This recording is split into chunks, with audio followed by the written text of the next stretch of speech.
welcome to Global Morning here on Global Television. We're live in Abuja, Nigeria's capital. I'm Uyi Agmofwebe, and as always, we're delighted knowing that you're joining us here on the program. And the better way to start today than to just connect with us here on the program. We are in Abuja, by the way, like I mentioned, and it's always a delight to have a lady who has the intuition to complement all of all those elements of the program, including outreach. For example, Juma and I last saw yesterday at about late afternoon, I think. So we didn't even have to discuss look or colors and all of that. But you have no idea how gorgeous she looks on the program this morning. Juma Manson was fail me to give you the compliments that my heart desires, but such as I have. Oh, I am blessed. Now I know why Mr. Agmofwebe married you. Right. Now I know. Now I know. Good morning, Uyi. Good morning. It's great to be here, and good morning to each and every one of you out there.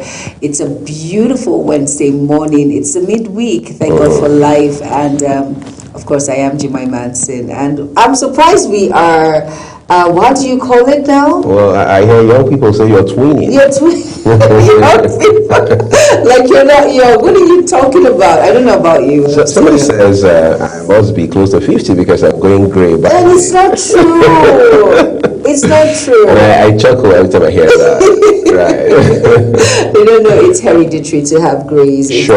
It started for me at about 18, 19. So maybe I was already 50 at that time.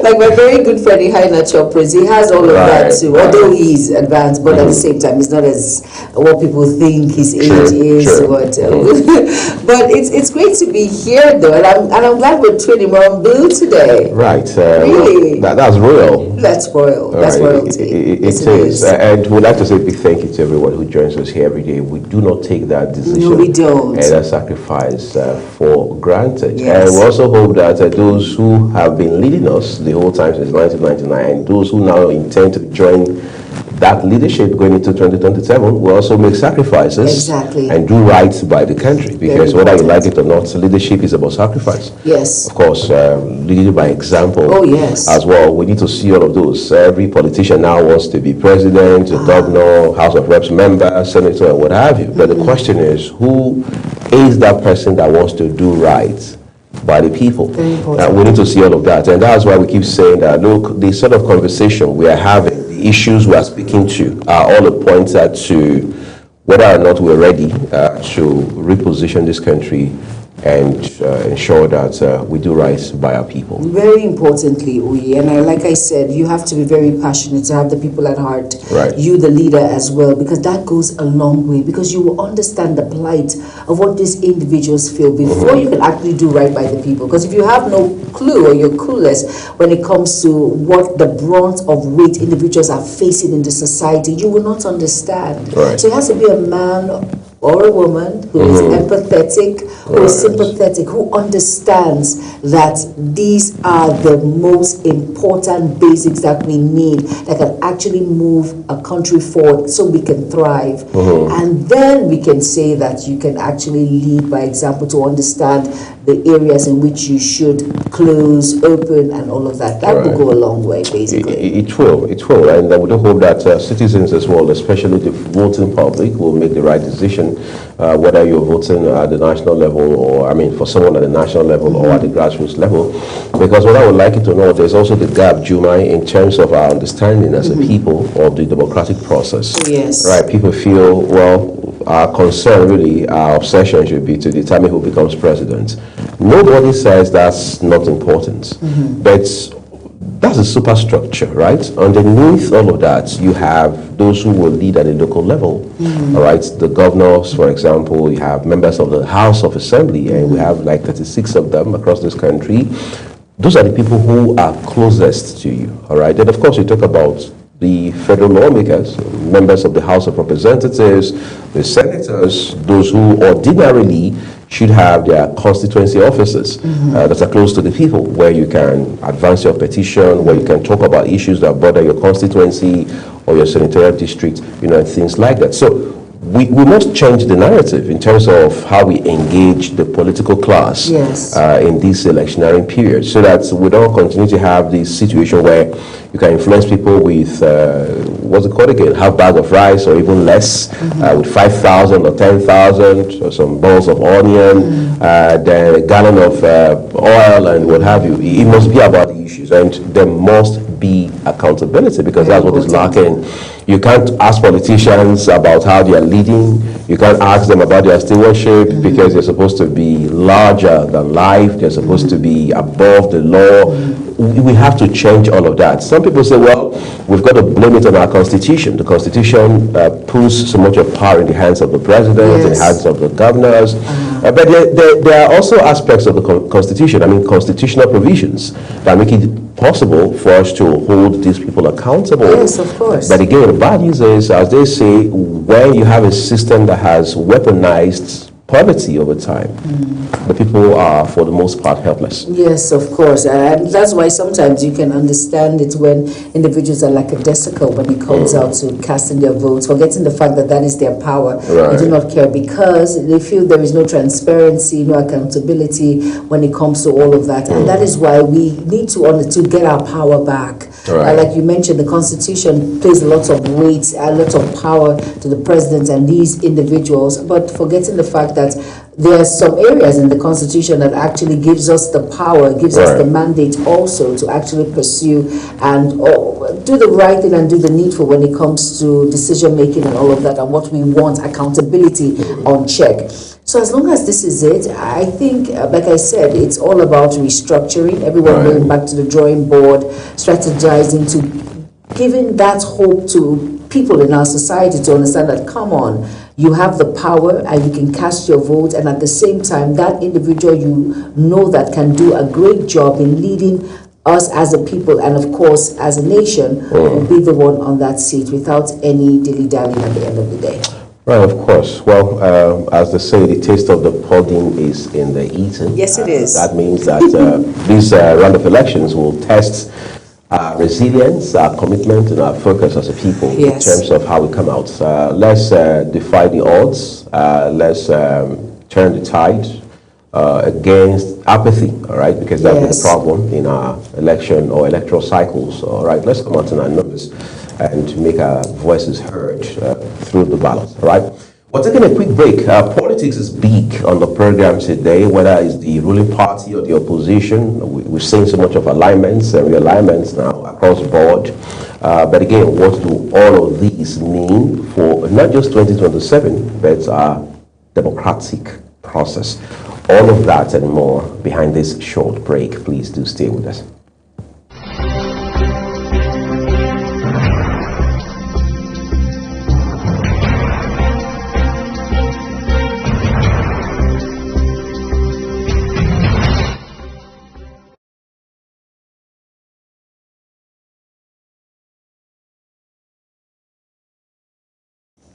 All right, you're welcome back. And if you're just tuning in, this is Global Morning on Global Television. And the next segment of the program, it's all about food, breakfast ideas. And I'm hungry now, Uli.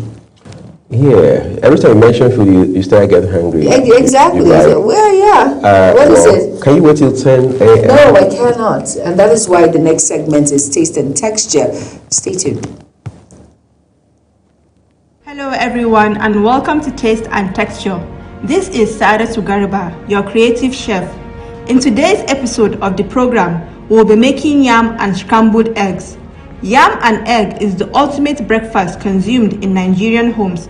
The delicious richness of yam pairs nicely with the egg and other ingredients that you'd love to make this over and over again. Ingredients: yam, 4 eggs, chopped onions, chopped fresh tomatoes, chopped peppers, seasoning cubes, salt, vegetable oil, and water. To prepare, peel the yam and cut into desired sizes. Add your peeled yam into a pot. Add salt and water and cover to boil. For the scrambled eggs, dice your onions, tomatoes, and peppers into desired sizes and add into a bowl. Break 4 eggs into a different bowl and add salt. Add some oil in a pan and heat up. Fry the onions for a bit and add pepper and tomato mix. Fry the mixture for 3 to 5 minutes while stirring gently. Add some seasoning cubes for taste and stir again.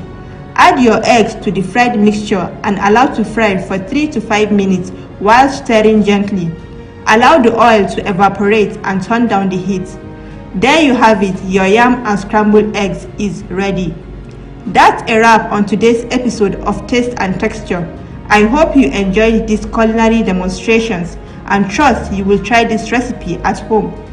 Be sure to join me again for yet another taste-friendly delicacy. I am Saadatu Garba, your creative chef, saying thank you for watching.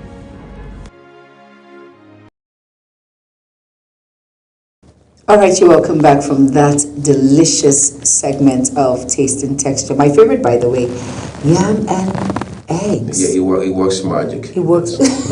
You see, and I'm supposed to be the one that's a food, and now you say it works magic. Well, you struck a chord. I mean, what am I supposed to do? I can't help it. Well, anyway, you should try it out. It's delicious, fantastic. You should. It's just delicious. Of course, you should. Several things to talk about on the program today. We already have mentioned that we'll be talking politics, of course.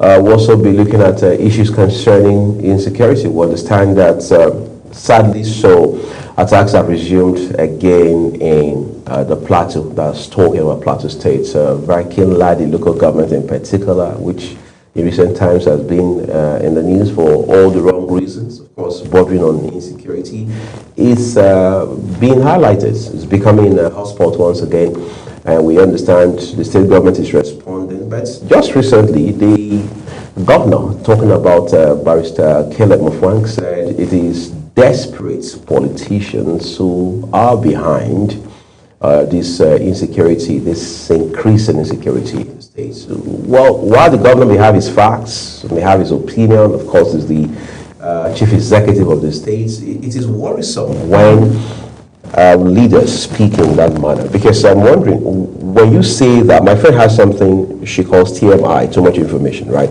When you say that, what do you expect the public, especially the people of the state of Plateau, to do with that information? I think intention matters.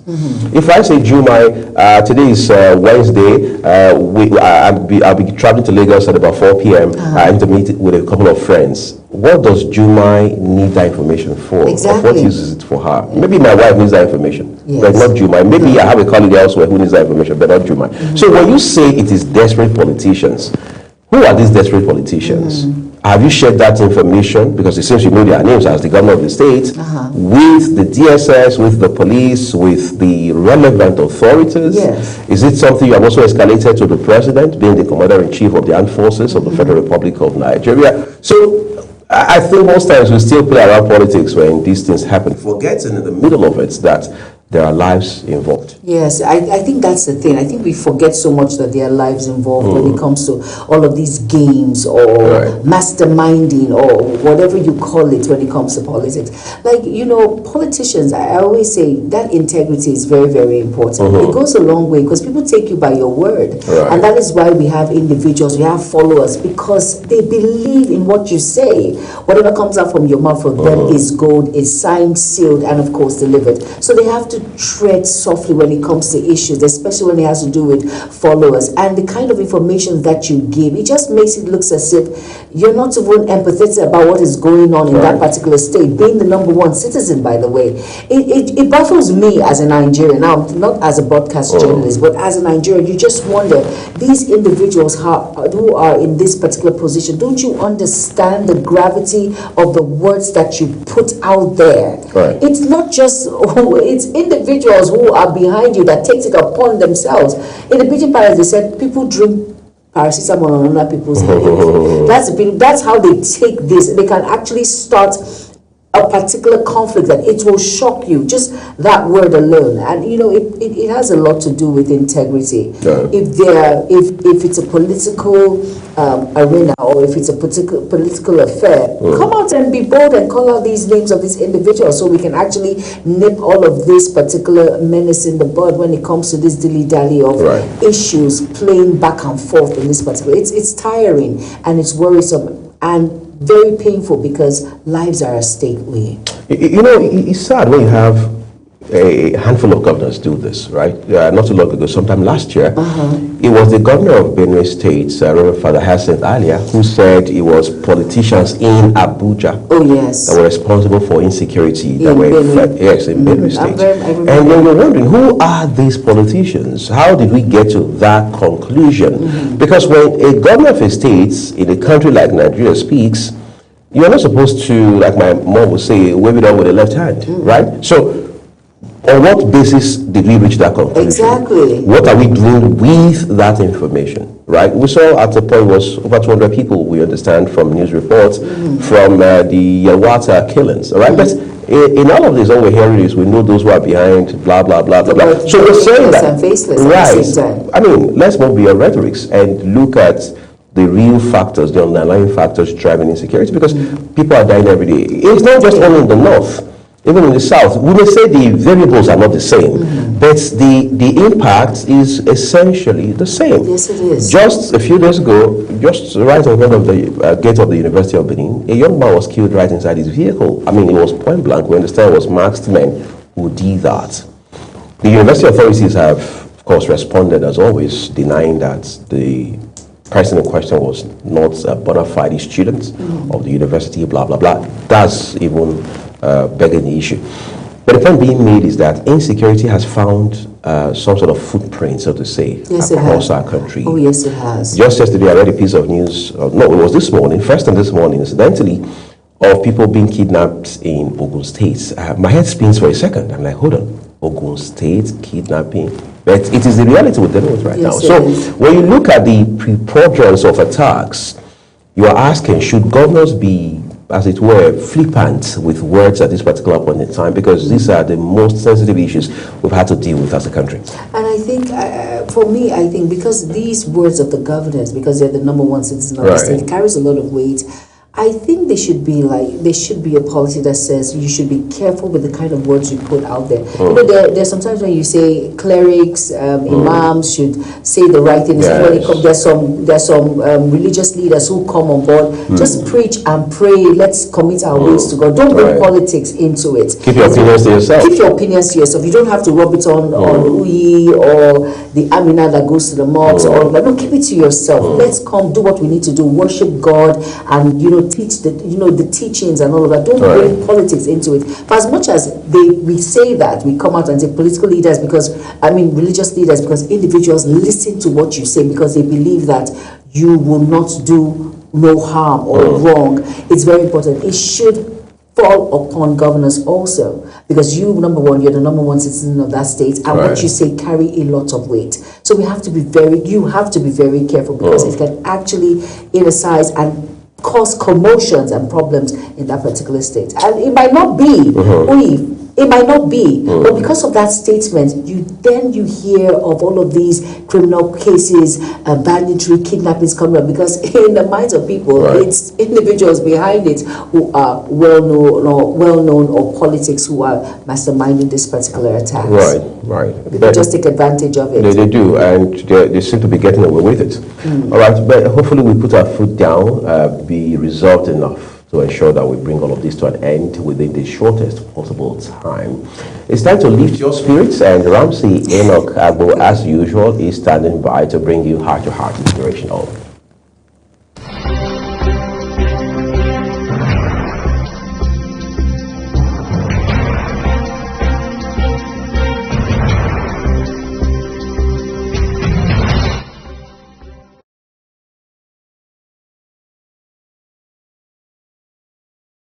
Well, my name is Ramsey Enoch, and it's good to have you join us today on Heart to Heart Inspirationals.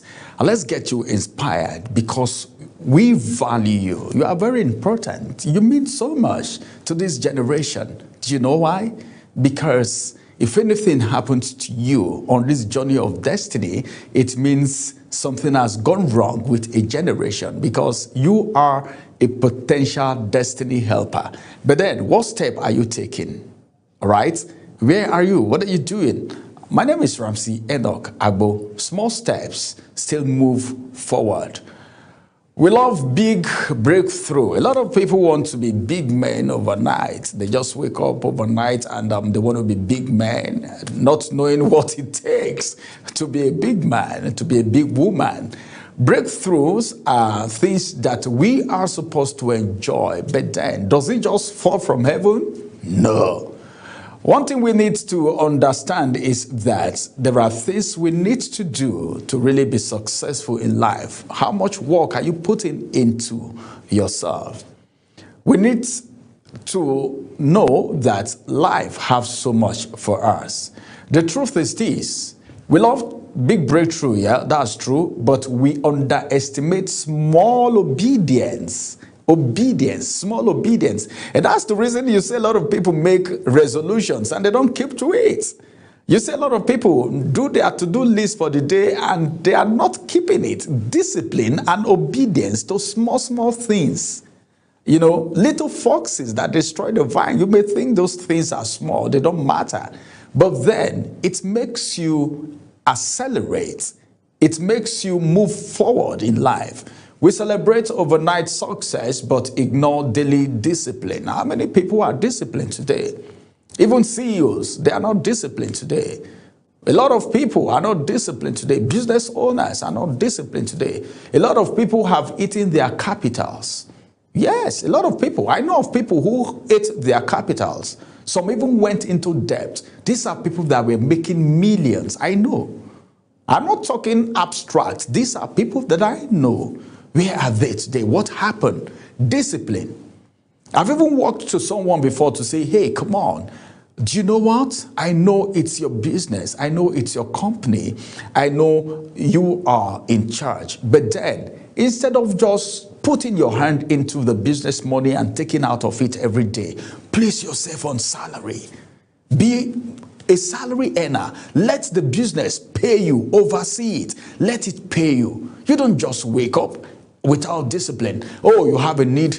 Bam. Accountant. Yes, sign this check. No. It's not done. Discipline is very important. If you want to be successful in life, if you want to make progress in life, discipline is very important. Not just discipline alone. Obedience and discipline go hand in hand. All right. You need to be obedient. All right. And you need to be disciplined. Yet, I want to let you know that nothing great happens suddenly. It happens consistently. Consistency is key. Whatever you're doing. Okay, let me give you an instance. Why do you think anywhere you go to look for a job, whatever you want to do, people look for someone who have experience? Because the more consistent you are on a particular thing, the more professional you become. But a lot of people, because of the issue of diversification, multiple sources of income and all of that, these theories have made a lot of people not to concentrate on a particular thing, not to be consistent in doing one thing and become a professional in it. A lot of people are slaving today because they were not consistent in what they were doing. A lot of people are not employable today because of inconsistency, disobedience and indiscipline. Three major issues: indiscipline, disobedience, and inconsistency. These are thieves of time. Progress, like they said, is not always loud. It's not loud. Sometimes it looks like getting up again. Sometimes it looks like staying committed, all right, when nobody is clapping. A lot of people. That's why, initially I talked about on Heart to Heart, before I've talked about social media. Everybody want to be clapped for these days. Everybody is going on social media to live a fake life because they want to be clapped for. Oh, of what profit is it? It's deception. You're deceiving yourself. I only pity people who copy this online so-called designed people who design themselves to be what they are not. People must not clap for you all the time. Don't wait for the clapping. Don't wait for people to clap for you. Sometimes when walking towards your successful days may not require people clapping for you, or sometimes sometimes growth feels boring because when it gets, people don't like work. That's the truth. A lot of people don't like work. So sometimes when you're walking, it looks boring. You know, when you are striving to be successful in life, sometimes it looks boring because it's just like you're driving on the road and it's only you on that road. You're going, no car is coming from behind, no one is overtaking you. You're just going, only you, only you, only. Sometimes it looks boring, but boring is where mastery is built. Do not despise small beginnings. Small steps compounds.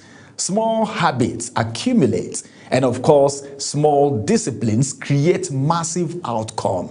Just be consistent in it. Every expert you see today was once a beginner who refused to stop because so many things happen to stop them.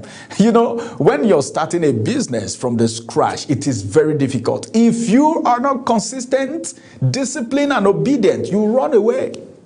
Yes, of course. That period, that growing, that incubation period, if you're not careful, you run away. A lot of people have run away from businesses like that. Then when other people start doing it, and during that boring moment, that lonely moment, then when they come out successful, they say, well, why did I even leave that business? Because you were not consistent, disciplined, and of course obedient to the rules of the game. Success have a rule. It has a rule. Yes, you need to abide by the rules of the game before you become successful. Breakthrough don't just happen overnight. That kind of breakthrough that you're looking for doesn't last.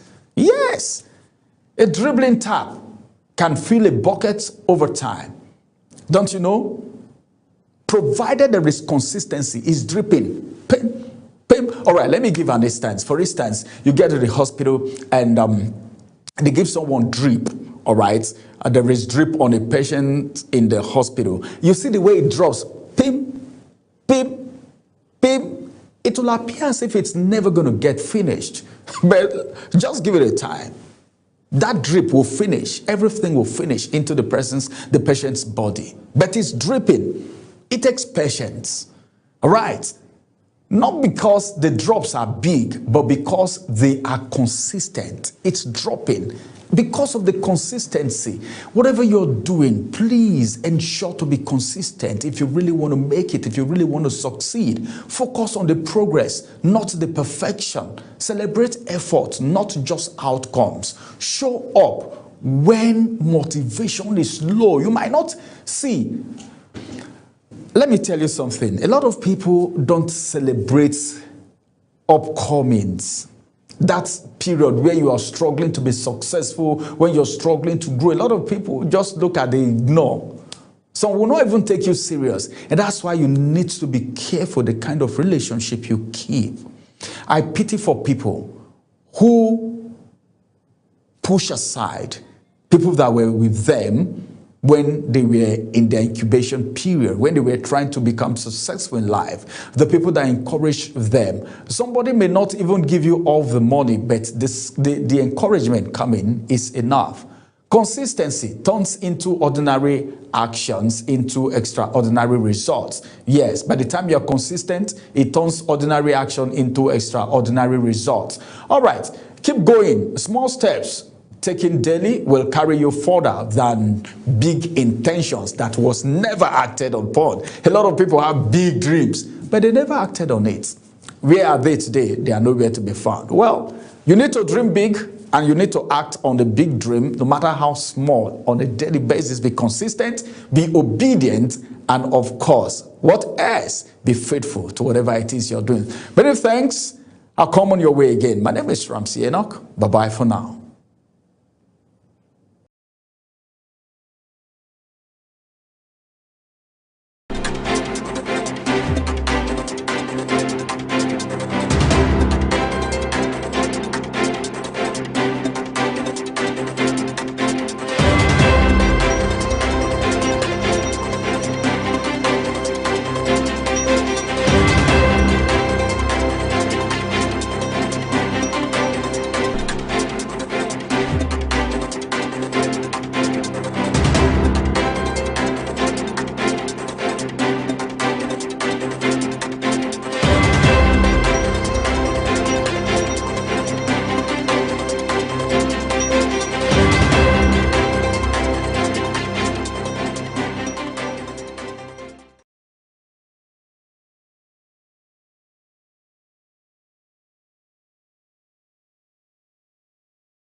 All right, you're welcome back. Hope you were well inspired with that heart-to-heart inspirational segment with Ramsey Enoch Agbo. At about this time is the newspaper review segment, and we're going to start with the first paper of the day, and it is This Day newspaper. Above the nameplate, it says African Forward Summit in Nairobi. And then below all of that, it says FGIOCs raise crude supply to Dangote refinery, others by 103% in 4 months. And then the Star story reads here, it says Tinubu seeks global financial reforms to accelerate Africa's growth. And we have some riders there, about 5 riders there. It says here, holds talk with Madagascar president. And Ruto says Africa wants investment, equal partnership, not aid. Macron canvasses strategic autonomy for Africa, Europe. Guterres' absence of Africa on UN Security Council, historic injustice. And the last rider says Dangote, Abdul Samad, Rabiu, Elumelu, AG, Mokainde ministers attend event. And basically, and below that there's a picture there, and it says friendly diplomatic exchange. And basically that is it on This Day newspaper. Go out and get yourself a copy and be well abreast with the major issues making rounds. We will take us through the Nigerian Tribune. Over to you, Uni. We'll begin with the ones on the left corner of the front page of the Nigerian Tribune. First one says, Oyo APC leaders endorse Adelabu's governorship bid. Finally, that's on the Nigerian Tribune newspaper. As he officially declares ambition, unveils development blueprint. Mofwang bans night mining, grazing. Yes, he has also placed a ban on underage grazing across the states. You can find those details on page 3. The Star headline with a kicker says APC primaries consensus option shaky as 101 aspirants eye 28 Guba tickets. Well, a bunch of riders with it. Kwara leads with 16 aspirants, Oyo 11.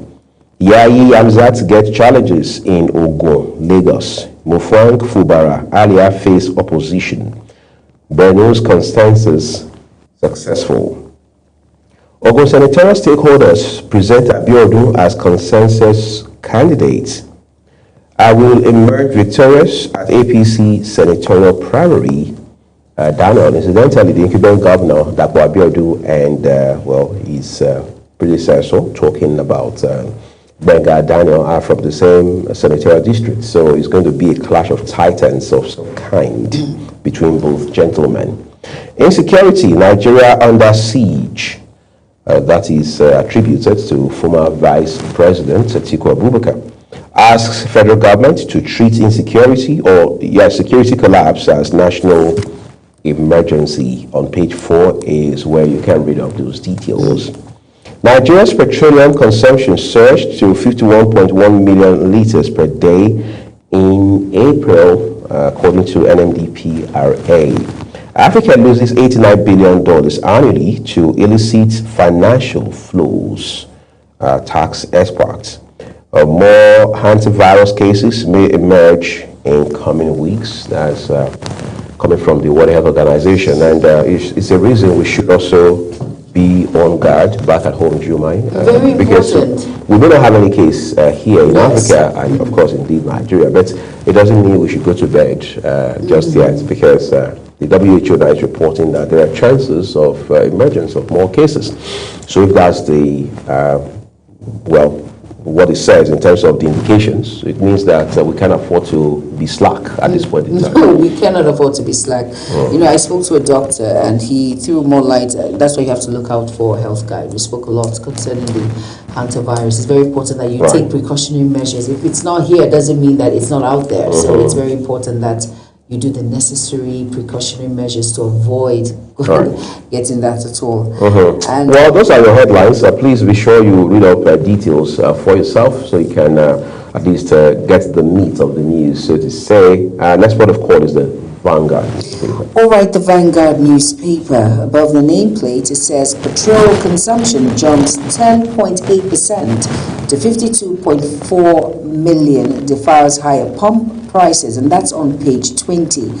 On page 6, it's a very sad read. It says here, Nollywood actor Alex Okubo dies at 40 after battle with liver cancer. And I remember when he went out of the spotlight social media 2 years ago, and of course he called off his engagements to his fiancée, Fancy, and then people said a lot. There were so many speculations.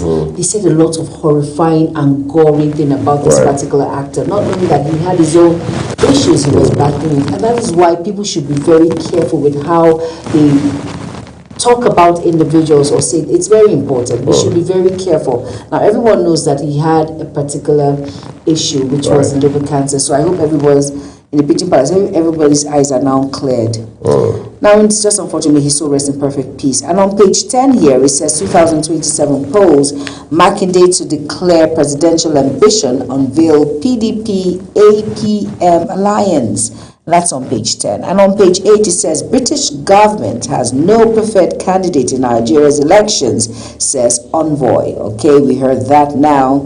And on page 5 here, which is a star story, says APC knockout day. 30 governors, 88 senators, 242 reps, 2,620 others. No fate today. Okay, and I'm sure everyone's ears are open to hear what that is all about. Now we have 3 riders there. It says party to release screening reports today. Yelwada reads riot act to aspirant. I'm ready to face any aspirant. Beat Abiodun in primaries. And that's from Daniel. And the last rider says Ogun East APC endorses Abiodun for Senate. And on page 8, it says NUT rejects FG's UTME waiver for NCE admission. Okay. And then on page 31, it says why I finally wrote my story after decades. And that's from Go On. And on page 9, it says Atiku faults Tinubu's security strategy as ex-lawmaker dies in captivity. And that's on page 9. And on page 7, it says over 72 killed as military bombs Zamfara market. And rider says no civilian casualties, and that's from the defense headquarters. And on page 9, it says xenophobic attack. Nigerian lives more important than investment or Shomole. And I totally agree. And my favorite part on the Vanguard is the Mr. and Mrs. column, and just read up and know what that is all about. And at the foot of the Vanguard, it says columnist Nana, and it says 16, Sarki Fasten, and Dear Bumi. Let's just go up and read up those the regulars. The regulars, and then just be abreast and well informed with the issues that are making rounds to avoid fake news. And of course, the next paper, we will take us through the next paper. The Nigerian News Direct. All right. All right, we'll begin with the top right corner of the paper. It says Nigeria achieves 99.3% OPEC quota as production surges by 7.6% in April. All right, further down the big headline, the kicker says 2027 Makinde loyalists maul coalition with APM. APM going places. All thanks to 2027. We have 3 more to look at.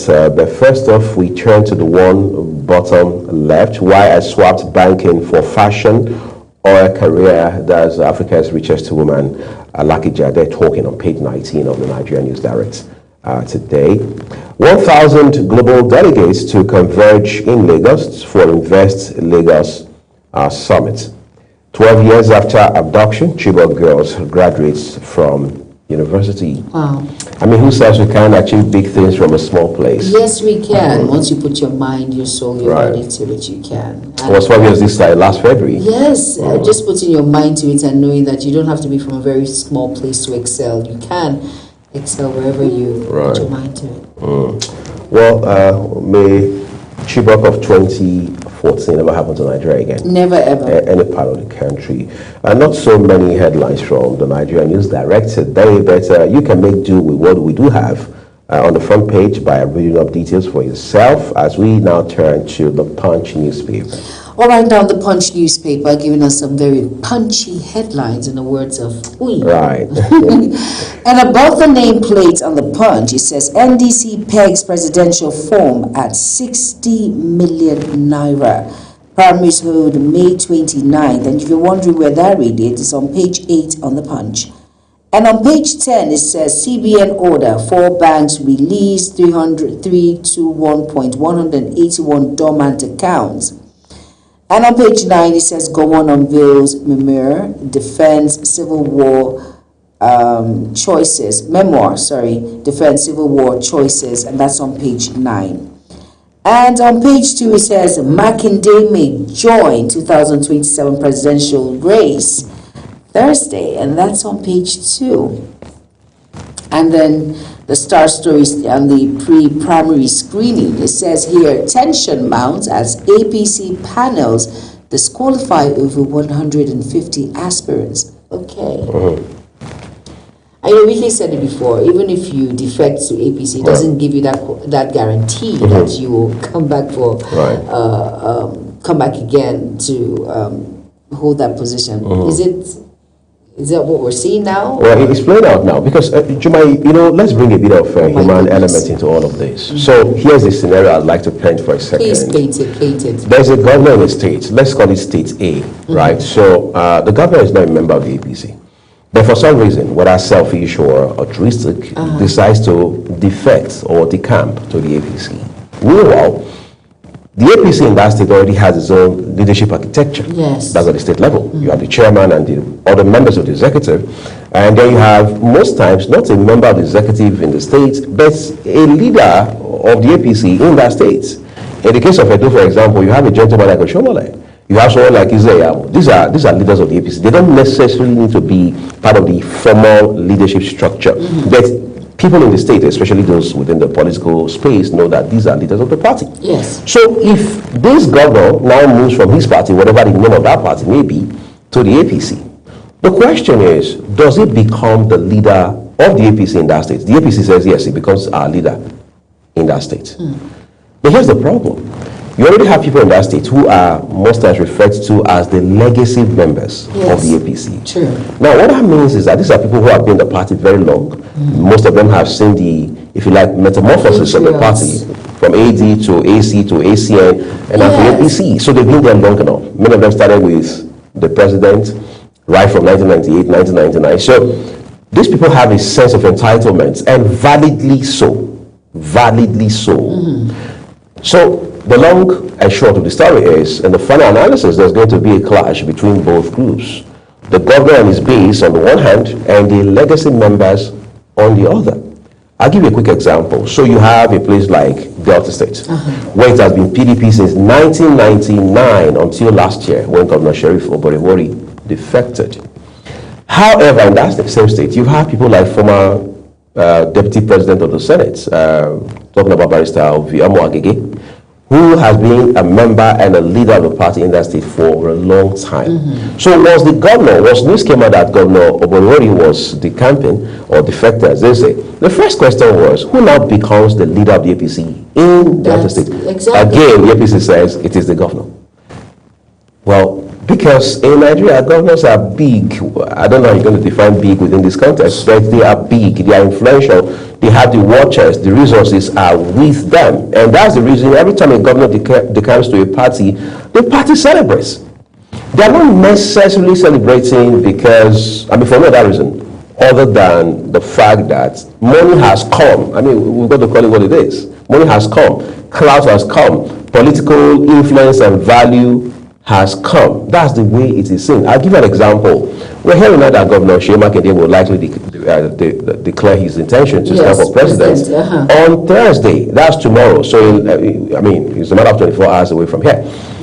If that was to happen, as we're already hearing in the news this morning, Jomai, you have no idea the celebration going on within the camp of the APM as we sit on the show this morning. Because a big fish is coming. As they say in Pidgin parlance, Makinde no small. Exactly. Right, so those are the issues we're dealing with, and that's the reason you realize that in recent times, I mean, I've seen that the last one we can count, and there are members of the APC you invite to come speak to some of these issues on television. They tell you, look, off the record, I can't come because I'm watching to see the optics.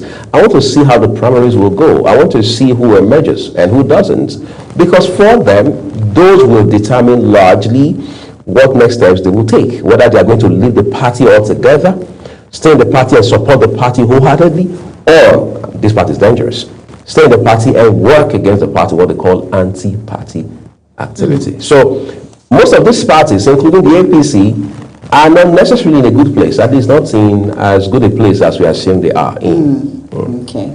Let's see how well that plays out, basically. Of course. All right, let's read the riders there. The first rider says, screening fallout rocks states ahead of Friday's commencement of primaries. And it says, disqualified APC candidates storm appeal panels as Anambra chapter expels 30. All my life in that. Okay. Now, aggrieved aspirants pile pressure on APC over screening robe. Like, what were you expecting? We say that. What were you expecting? All right, let's see how well this plays out. Now, on page 19, it says, Nigeria misses OPEC oil production quota again. And on page 26, it says, Dangote exports 1.666 billion liters fuel amid U.S.-Iran tensions. And at the foot of the punch is on page 7, it says, FG orders varsities to suspend drug offenders.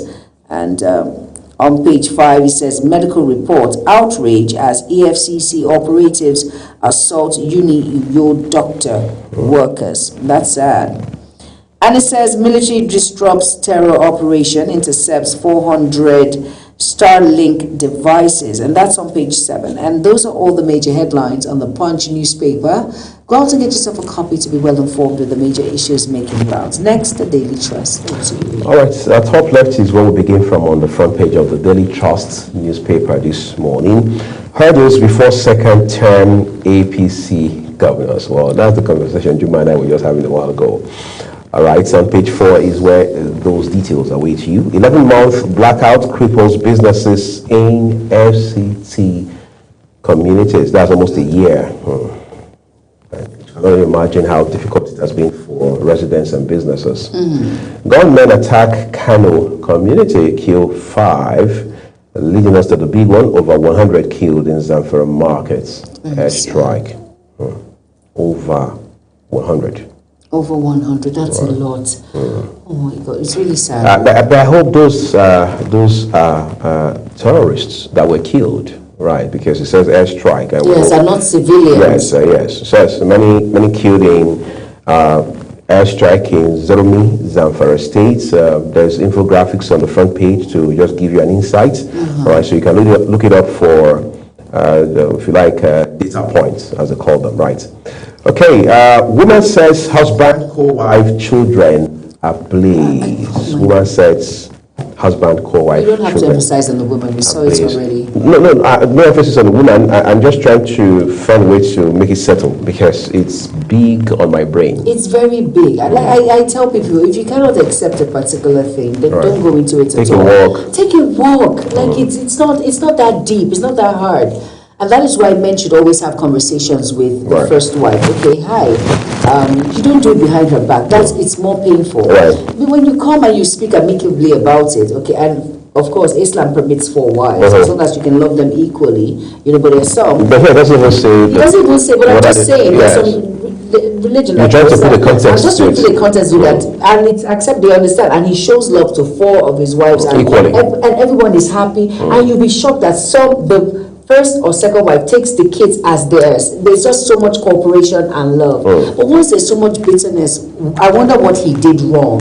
Right. I wonder what he did wrong, but it doesn't warrant her to set her husband, the co-wife, and children ablaze. No, there's no justification for that. I do not sign to that. Please, men should have discussions, and women should communicate where you're grieved. Say it so you don't do anything drastic that you regret. Now she's going to go to jail. My concern, Jumai, is first of all, she's going to jail. What happens if the man has had, just saying, that conversation extensively, putting all his cards on the table with the woman, and then she accepts or pretend to accept it. Because there's that part. Yeah, I know there's nothing I can do about it. You've made up your mind you want to do it. That's the thought in the head. You go ahead and make yourself happy. But I'll be waiting for you at some point down the line. No, that's evil. The thing is, you should learn to take a walk. You see, that's not the end of the world. Right. If you cannot bear, if you cannot take it, and for all you care, she's not even the first wife. This woman who has allegedly committed, she may not even be the first wife. Exactly. Right. So I don't know what her problem is, but the truth is, if you cannot tolerate it, I always say, if you cannot, instead of you doing something harmful to people that you love and you will regret, just walk away. It could be hard. 1 week, 2 weeks, 3 months, 3 months max. You'll get over it with time. Just walk away, please. Than to cause that catastrophic. God, that is so bad. Like really, she's gonna go to jail. She's going to jail. Let's put her in front of a judge first. She's going to. Oh God! Like I said, it's heavy on my brain. It's really heavy. Right. Those details, as gory as they are, you can find on page 6 of today's issue of the Daily Trust newspaper. Bottom right, Museveni sworn in as Uganda's president for 7th term. Yes, I said it, 7th term. Right, this is a man who took over power in Uganda in 1986. Yes. So we can comfortably say he has seen 4 decades at the helms, but it doesn't look like he's in a rush to step down. Okay. You're proud of him, aren't you? No I see the look on your face. Don't put me on the spot. No Let's make progress, everyone. 2 more to go. 8 years after court jails cult leader, 5 others in Kwara on page 13. Shekarau versus Zaura. Why Kano Central APC Senate tickets has defied consensus. Kano, again, is an interesting political space. And this very incident here between 2 gentlemen, Shekarau, who himself was the governor of the state, versus Kara, is again highlighting that reality. Please, those are all the headlines we have from the Daily Trust this morning. Do read up details as we turn to the Blueprint newspaper.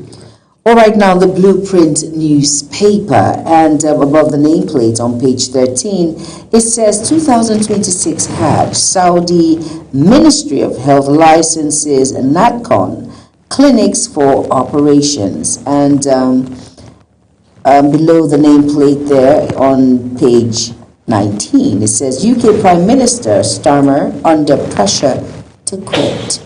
And on page 21, it says here, that's the business segment, it says, first, Holdco targets 1 trillion naira capital base with 253 billion naira fresh equity plan. And on page 32, that's the sports segment, it says, Tinubu backs Nigeria to host CAF General Assembly Awards. Okay, that's a step in the right direction. And the star story here says tax reform an imperative for efficient revenue generation, and that's from the federal government.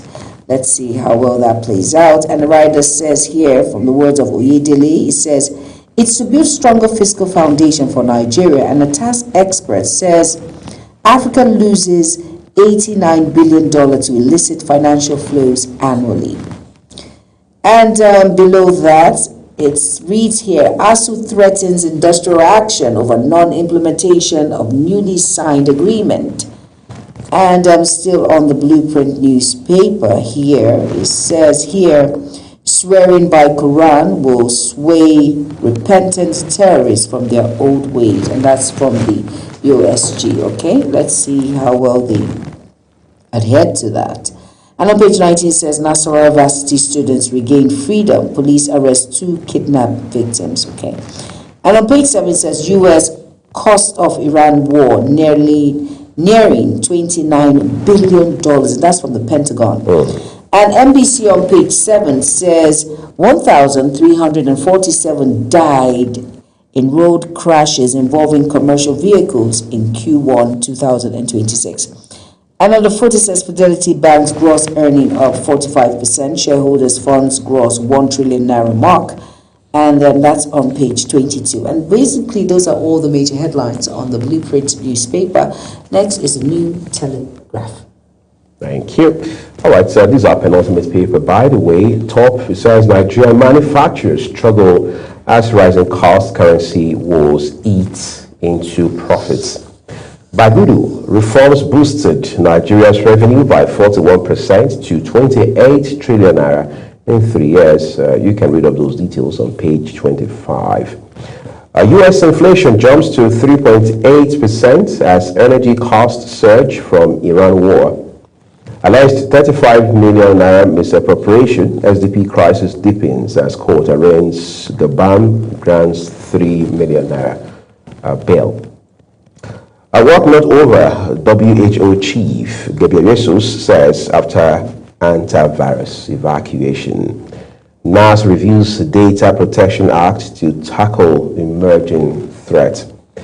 Amatri, Homeland Security role will create tension within Presidency's command control structure.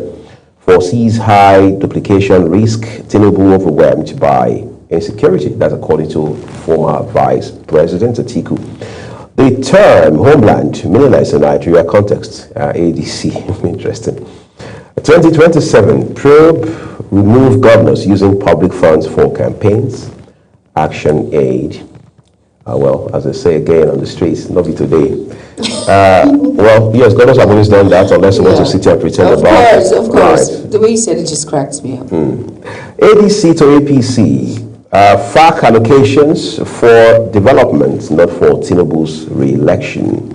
Presidency, Nigeria investment destination yielding 600% return on investment as Tinubu moves to Kigali to attend African CEO Freedom.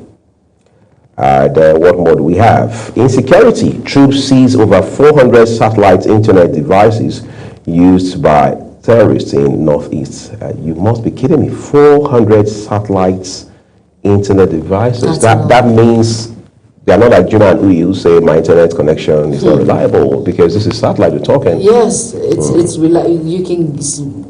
It's as fast as, in fact. The number just it leaves me speechless. 400 of such devices. That's a lot. That is a lot. Well, let's look at the riders further. Repentant terrorists swear oath with Quran before reintegration, as according to Borno State government. 6 varsity students abducted in Nasarawa regain freedom. Find details on pages 4 and 29. All right, again, we have river screening controversy. Wike meets APC national chair, Uwada, behind closed doors on page 7. Longevity, researchers discover that sleep outranks diet, exercise, you see. So we have to sleep more and we have to sleep better. Really? That's about that, right? Okay. So, yeah, so sleep comes before diet and exercise. But you can combine all 3. That's a beautiful Exactly, thing. yes, you can. Those are all the headlines from the New Telegraph. Incidentally, this is where we are calling it a wrap on the newspaper review. As always, we encourage you to look at as many of these headlines beyond, look at the details for yourself so you can understand where the news is heading. Remember that all of these papers I will bring to you, they are exactly as published by their respective publishers. Global Television as broadcast media outlets, or the team here on Global Morning does not in any way contribute to them. Up next is Social Buzz with Ogochukwu Mobudo.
Wake up with Global Morning, your daily guide to what's happening and making the rounds.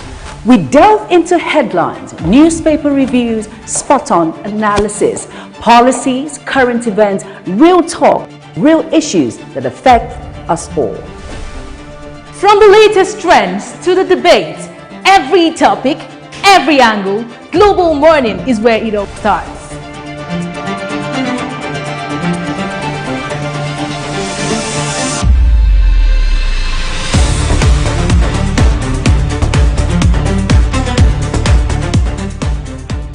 Global Morning, For the latest issues, always on point. watch Global Morning Monday to Friday at 7 a.m. Saturday and Sunday at 8 a.m. on Global Television.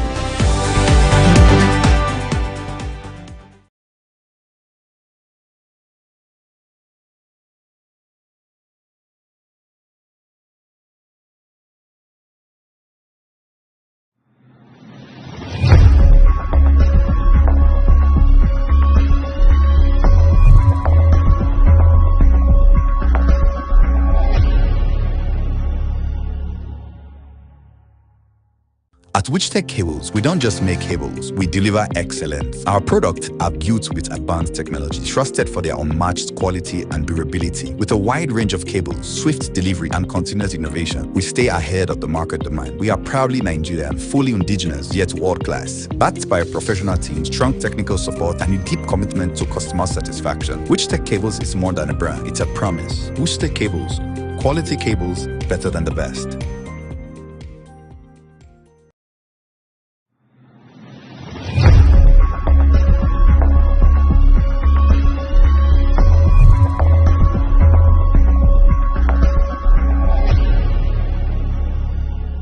When social media speaks, we listen and we bring you the extra. It's your one-stop shop for trends, tweets, and the tea everyone's sipping on. Join the conversation, share your thoughts, and get that extra dose of what's shaking the internet. And on issues making wave on social media to your doorstep. Social Boss Extra, where the trend meets the talk, only on Global TV.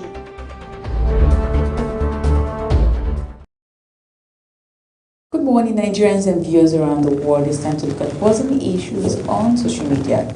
Today we're moving over to Ekiti State, where the police command has reacted to a trending video of one of its officers in camouflage uniform seen misbehaving erratically, suspected to be under the influence of an illicit drug.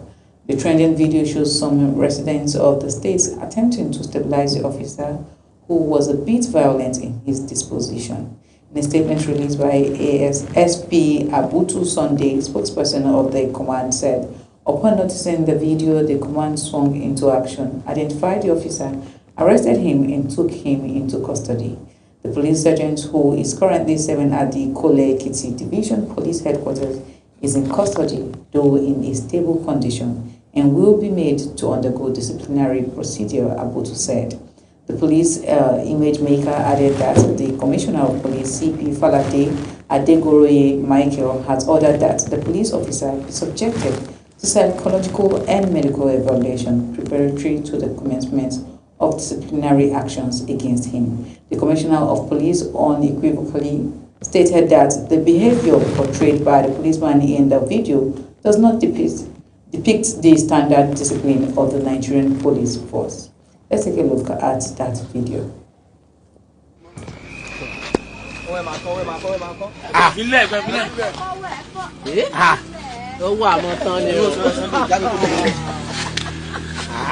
Aṣọ ti dọ̀tí mọ́rùn rẹ̀ odidi ọlọ́pàá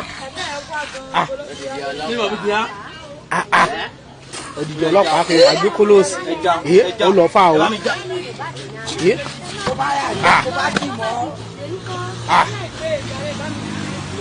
ó lè gbọ́.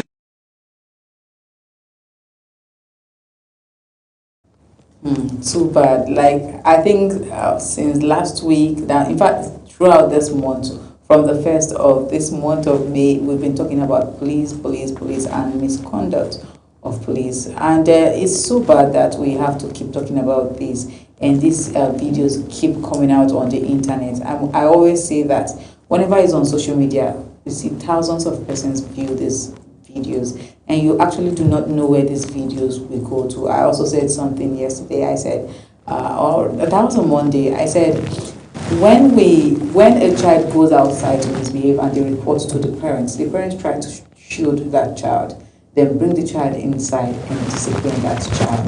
But this time around, it's already outside, it's on social media, it's everywhere. So we see people from different parts of the world view these videos, and it's a bad name to the Nigerian police force and also to the country at large.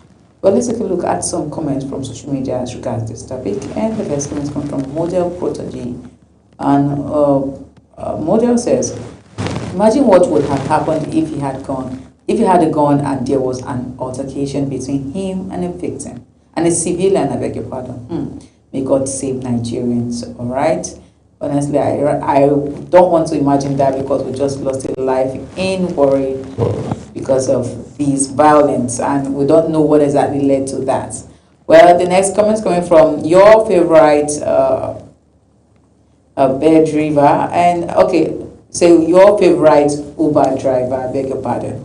And this person says, why won't he be on drugs when his salary is not up to 150,000 naira and is expected to provide for his family members? Okay, so when you earn less than that, you should be on drugs. Is that what you're saying? Well, that's not a yardstick, I must say, favorite.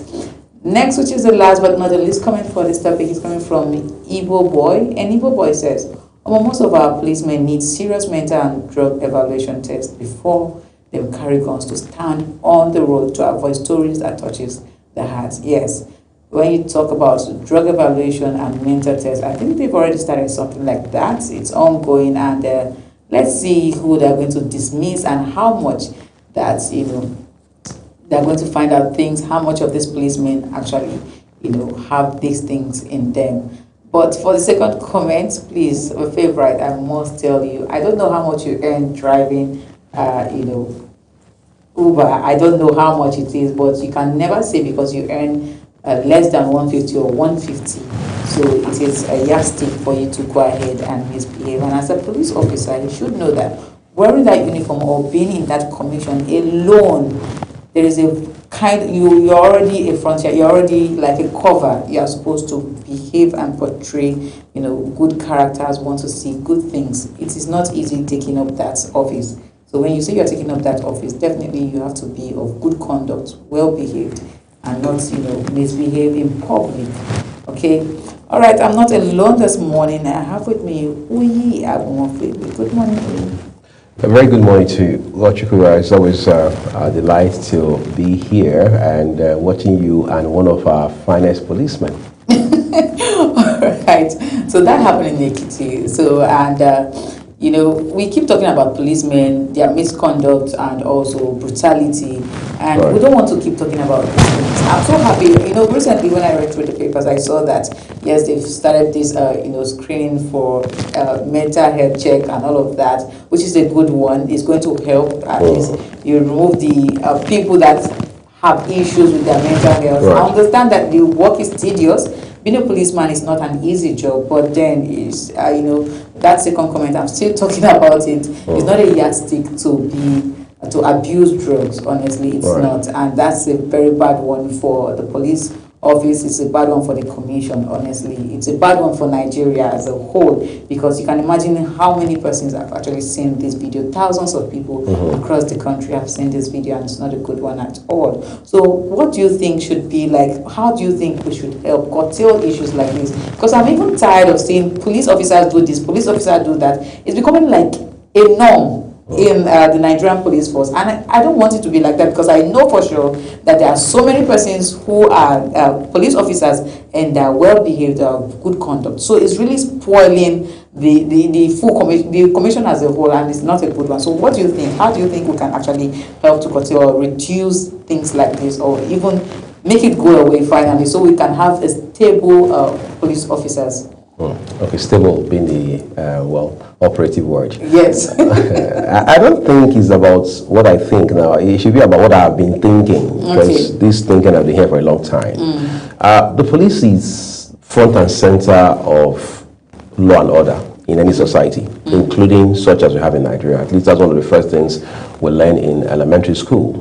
Police has or have the role to maintain law and order. Okay. You can forget everything else. You can't forget that, right? So if the entity that ought to provide law and order or ensure law and order is continually showing that, or increasingly showing that it lacks the capacity to do that, are we supposed to feel comfortable or be bothered? Well, your answer is as good as mine. Now, here's where it gets really interesting.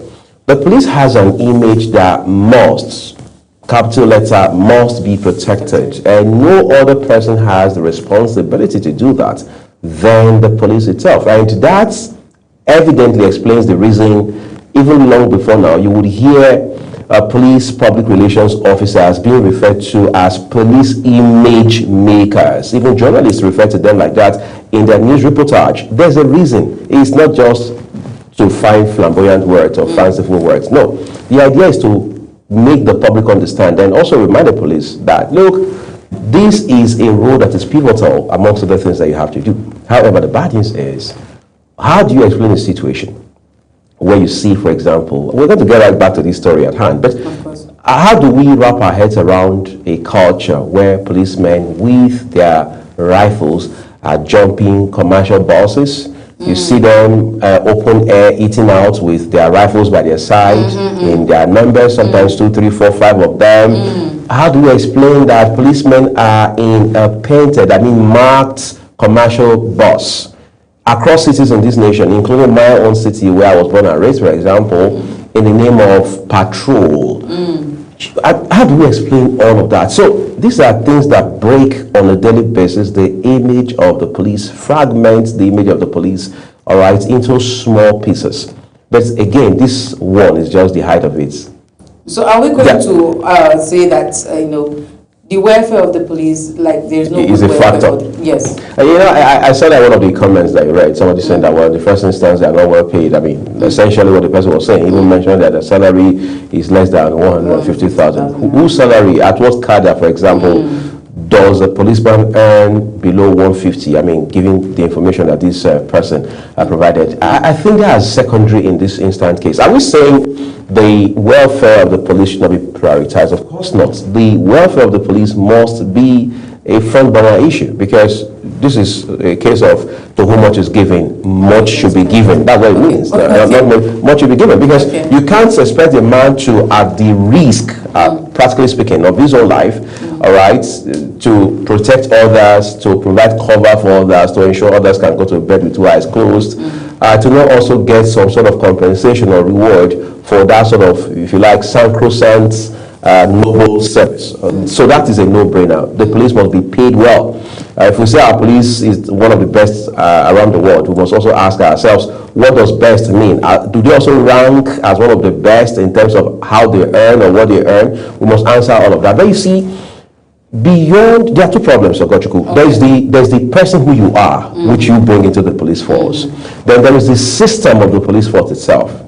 So if the person who you are, all right, falls below par, and then you come into a police force that is mediocre in some way, we all know what the outcome will be like. So that's one of the things we're saying. Now, it's a shame that people are saying, no, it's because he's on alcohol. No, it's because he used some illicit drugs. Those are not even the conversations we should be having. And this video, like you mentioned a while ago, has gone viral. So what does it mean for the image of the police? What lessons will be learned from it, and how will the police ultimately not just respond to this, but fix the factors that drive this kind of culture? All right. Okay. Thank you so much, Uyi, for your contribution. That's so much. And of course, I'm praying and I'm hoping that this information out here actually reaches the right audience, which is the Commissioner of Police, the IGP, and every other person that is a leader there that can help. Let's put our police in order. Let's put this commission in order. It's going to help all of us, of course. All right, thank you. This is the size of our conversation today on Social Pulse on Global Morning.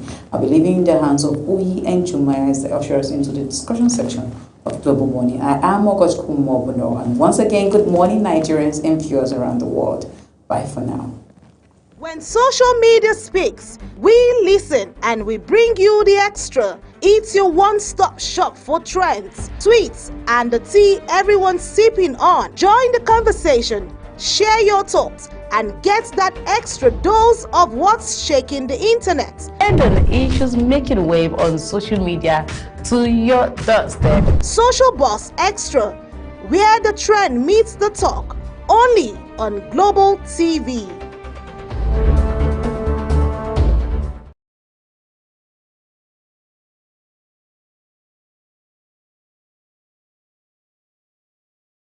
Up with Global Morning, your daily guide to what's happening and making the rounds. We delve into headlines, newspaper reviews, spot-on analysis, policies, current events, real talk, real issues that affect us all. From the latest trends to the debate, every topic, every angle, Global Morning is where it all starts.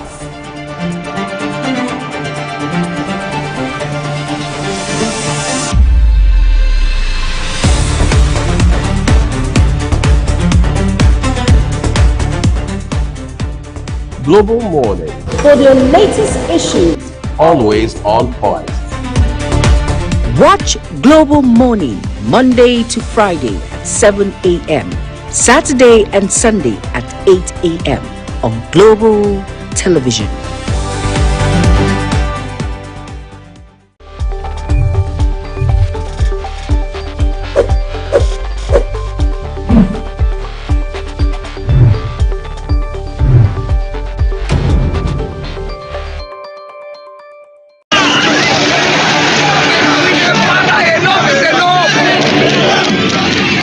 In an age of breaking news, you need a trusted source that prioritizes accurate, factual, and unbiased reporting. This is AM News, and I am Ubong Usoro. On Global Television, our news is rooted in verified and authoritative storytelling that keeps you educated, informed, and enlightened on all the issues that matter to you. I am Sadia Yakubu. This is Midday News. You can trust a multi-platform news broadcast, real-time and fast-check stories for all the big local and foreign headlines round the clock. I am Ramsey Enoch Agbo. This is News Express. Our array of anchors delivers the news to our teeming viewers, breaking it down with context and perspective. This is News Cycle on Global Television. I am Anieti Patrick. And the flagship news is your hub for the day's most engaging stories. This is News Prime, and I am Jumai Manson. Did you miss any of our news rounds? No worries. Catch up at 10 p.m.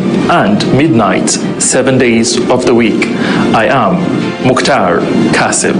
Global TV is on DSTV channel 365 and Star Times channel 276.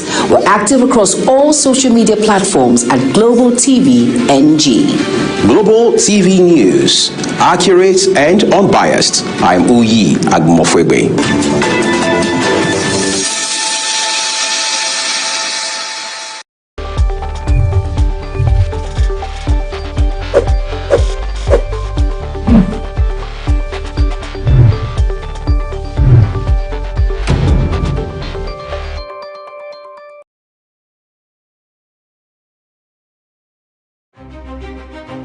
At Erojim Shoe Factory, excellence starts from the ground up.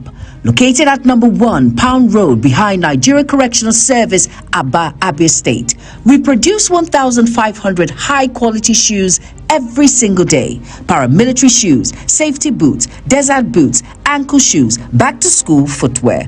All crafted with state-of-the-art equipment and built for strength, comfort, and durability. For reliable footwear that stands the test of time, choose Erojim Shoes for better product, strong steps, smart style. For inquiries, call 091-264-53399 or 070-3009-3944 or 080-6573-8374 or call 081-3167-3668. Email info@aerogym.com. Website www.aerogymdesign.com.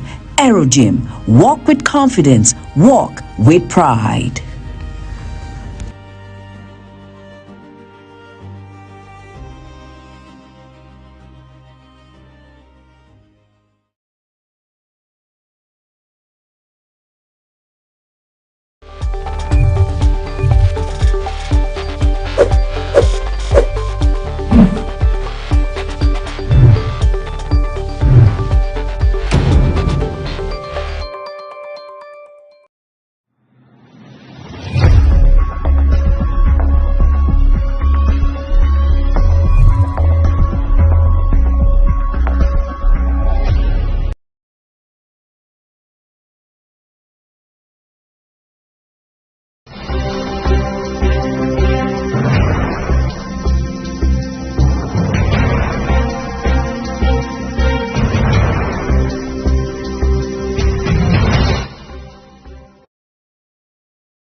We appreciate you staying with us, everyone.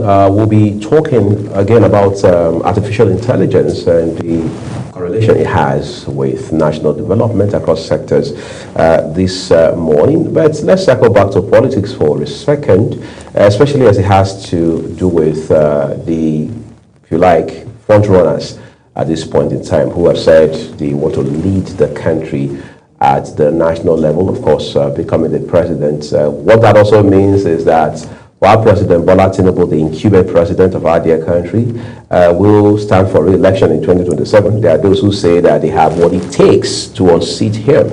And there's nothing wrong in challenging a sitting president. We've seen that happen time and again. Yes, so we have seen a sitting president lose in our country, talking about 2015, former President Goodluck Jonathan. Right, but there are those who say that the circumstances at that time, the political atmosphere in 2015 cannot be, compared to what you have now, of course, going into 2027.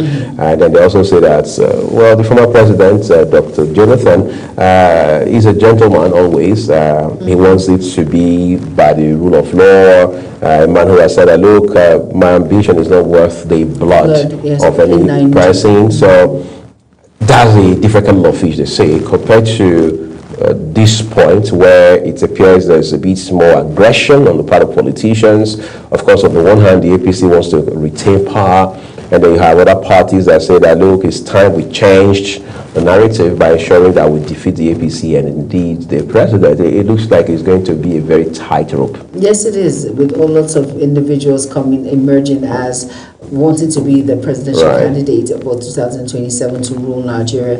It's a very tight rope. Everyone thinks, or everyone says they have all it takes. But at the same time, let us see, as long as you can bring the situations of Nigeria into a halt when it comes to insecurity, transportation, the hike in fuel, unemployment, all of that encompassed. Like we always say here on the program, Nigerians, we don't ask for much. We just ask for the basics. And these, for goodness sake, it's not small things. It's very small things. As long as every day you don't have to beg to eat or starve to eat, or you can move from point A to point B without breaking the bank, we're good to go in Nigeria. We don't have issues. But the number one issue that we are facing in this country is insecurity. And I will say that people will say, Jumai, there are other things. Yeah, insecurity is number one. Once we can deal with insecurity, every other thing just falls into place. See, insecurity is at the top note because it has to do with people's life. I know health is there. I understand education is there, but if people are being killed and adopted on the daily, how would they even get the health going into the hospitals and all of that? But we need to try as much as possible to tackle insecurity. And we have someone who will come out and say, okay, fine, I am the right man or right woman to become Nigerian president, and I will do this. I'm not talking about how to break this political party down or how to rope issues around a particular politician and all of that. Just do the needful on what you can do to improve lives, to improve individuals on the daily, so that people won't have to break a bank or go all out in order to jump out from Nigeria, saying to themselves, there is no structure, we do not know where we're heading, this and that. It is a lot that needs to be done, and you have to prove yourself worthy to be that particular candidate in which Nigerians are praying for and hoping for. Let it not be the same old story. And incidentally, like you're saying, it means that Nigeria will need people. I mean, even beyond the presidency, whether we're talking about the governorship or the legislature, Nigeria will need people who understand what the problem is.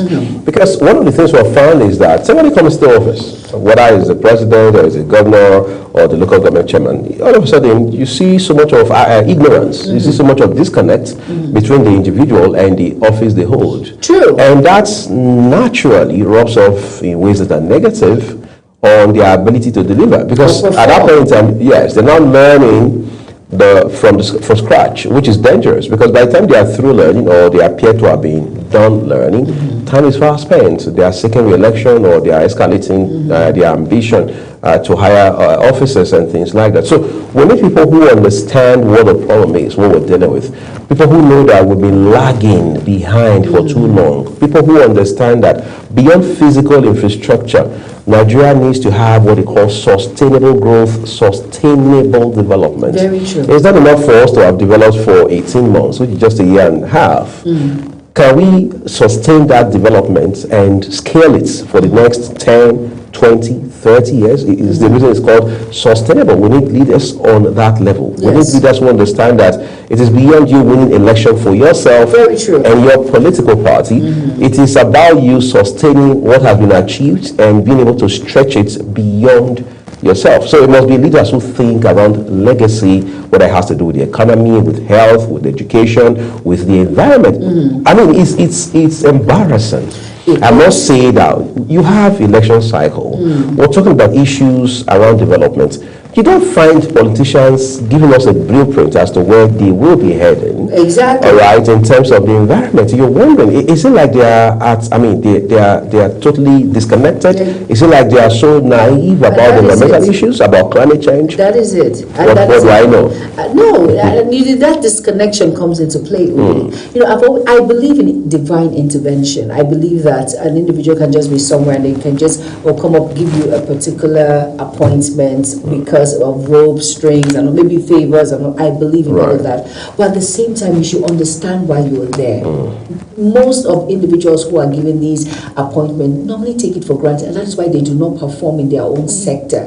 What is there to bring individuals who understand that profession of what you are? I don't want to call any particular parastats, but I think you understand. But for every field, we have professionals. We do. So call these professionals and dialogue with them in order to move this particular appointment which you have forward, so it can be beneficial to Nigeria and the people. But sometimes we are too laid back. We do not understand that, and sometimes we do not understand our terms of reference. I always say TORs are very important. We tend to, break protocols and all of that, but they are professionals in that particular right. For power, for instance, before this particular change came up, of course, we know the trouble between the former Prime Minister Adelabu and all of that.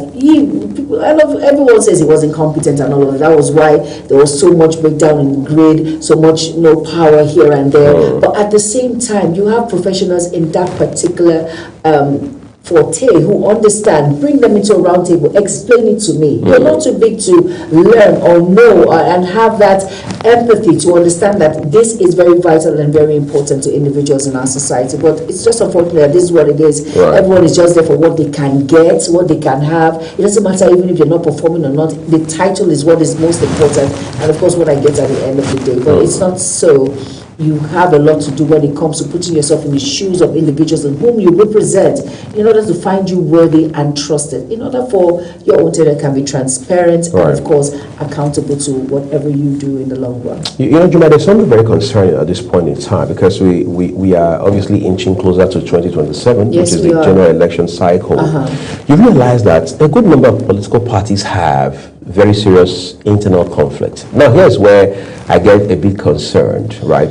You talk to politicians in these political parties, especially on live television, they tell you, well, political parties are made up of human beings, and as such, you realize that people are coming from different backgrounds, they advance different opinions, so you naturally should expect that there will be some sort of conflict, where nobody's just going to swallow your idea hook, line, and sinker, so there's going to be a bit of friction here and there. Sure. After all, even our biological families, siblings do have misunderstandings and things like we understand that. Yes, we do. Couples do quarrel, they have their differences and stuff. But here's the problem.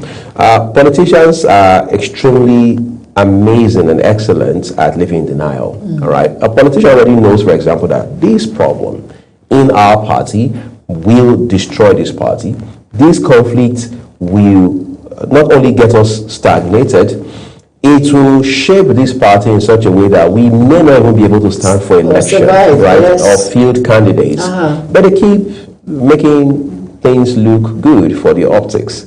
But in the end, we have seen what has happened to some parties in certain states where they couldn't even field candidates for governorship election. Now, why is this important? It's important because, amongst other things, it indicates that if leaders of political parties cannot lead their parties, cannot, as it were, carve a direction, carve a path for their party, how then can those same people lead a state, lead a nation? This is quite disturbing. Yes, it is. It's very disturbing. And like I said, you cannot give what you do not have. Lord, if you cannot fix... It's garbage in, garbage out. Yes, if you cannot fix the internal crisis in your particular party, how do you want to lead? Right. Excuse me. It's just like a man who holds a political appointment and to bring individuals together and his home is on fire. He cannot put his home in order. There's no way you can give your best, and that is what we have in most of these political parties. I think, like I said, I will always go back to the drawing board, re-strategizing and knowing what to do in order to curb this particular issue of internal crisis. Because once you have that, there's no way we can actually believe in what you can give us at the long run, even when you are voted into power. So it's a two-way tussle. So it has a lot to do with what you do behind closed doors and what you bring out to us and we perceive and we see and in our minds, okay, this is the right man for the job and he has a backing that we can trust and we can rely on at the end of the day. Of course. Well, let's take a quick break now. When we return, we'll be talking to you about the, as it were, confluence that does exist between artificial intelligence and, of course, national development. To stay with us.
Hello and thank you for joining us on the weather forecast. Wednesday is expected to start off with morning thunderstorms in the coastal cities of Akwa Ibom and Cross River State.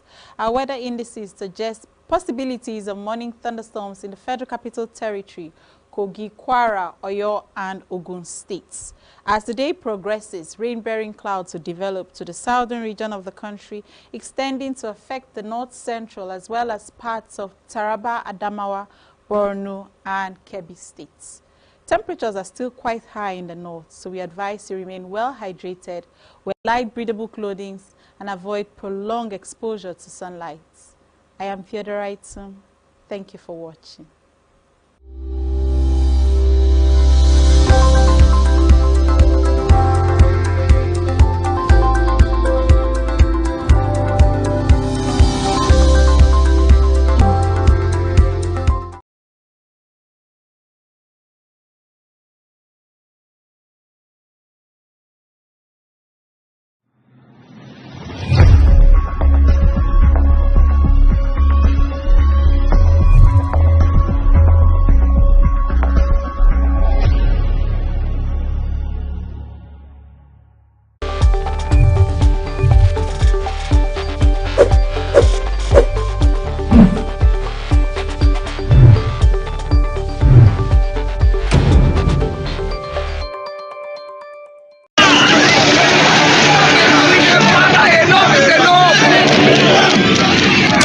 In an age of breaking news, you need a trusted source that prioritizes accurate, factual, and unbiased reporting.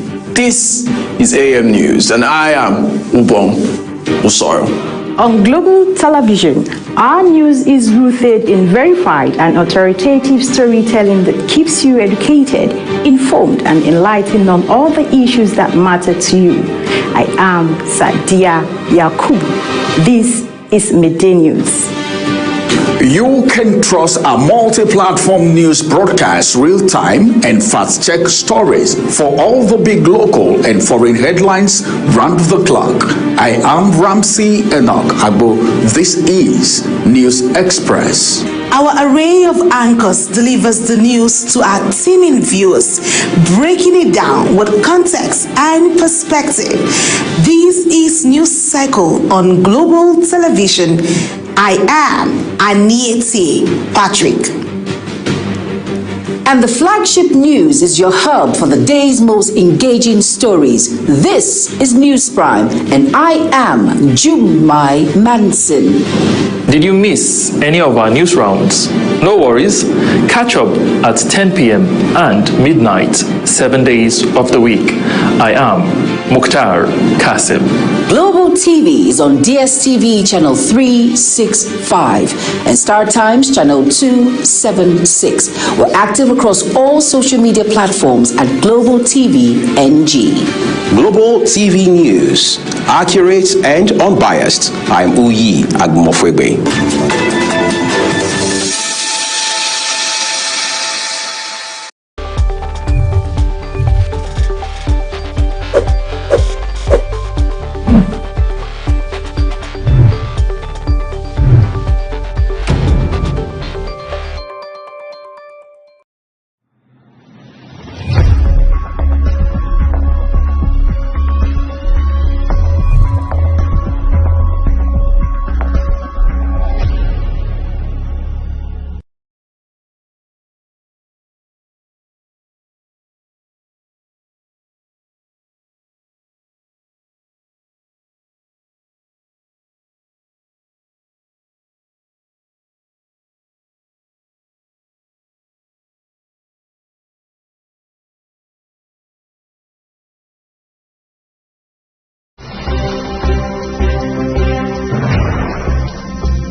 Word artificial intelligence, the one we often refer to as AI, has become more like a household name. Today we understand AI is driving innovation across sectors and influencing one way or another different aspects of our lives. As a matter of fact, we have now been told that as far as tech is concerned, AI is the future.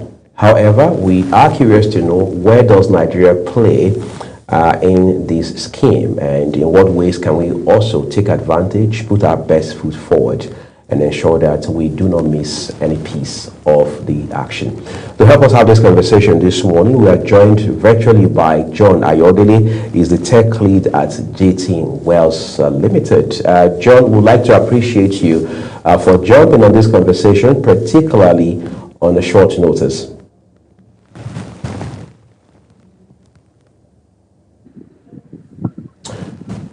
All right. So I just want to, Juma and I will engage you for the next couple of minutes on this subject matter. But let's begin by, first of all, asking what exactly is it? When we talk about AI, what does Nigeria understand about it as of today? Are we just playing second fiddle, like following the bandwagon, or do we really understand the potential it has, and in what ways are we maximizing that?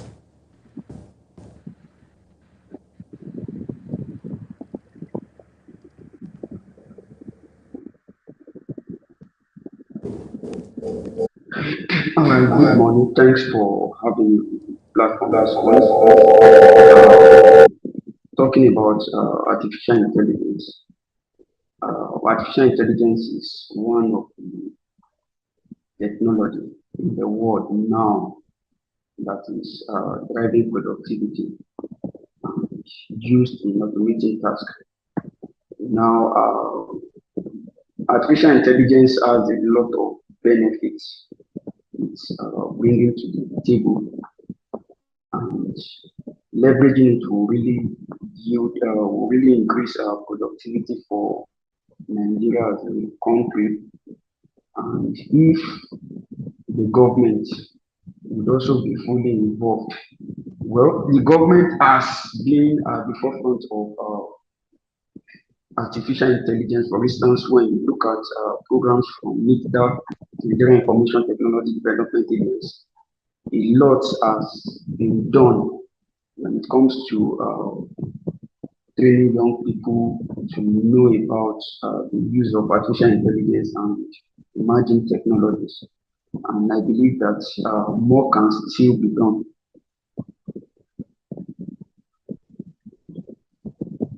So much for being a part of the program. I want to ask now, how can artificial intelligence improve job creation and employment opportunities within in Nigeria, or will I say the economy?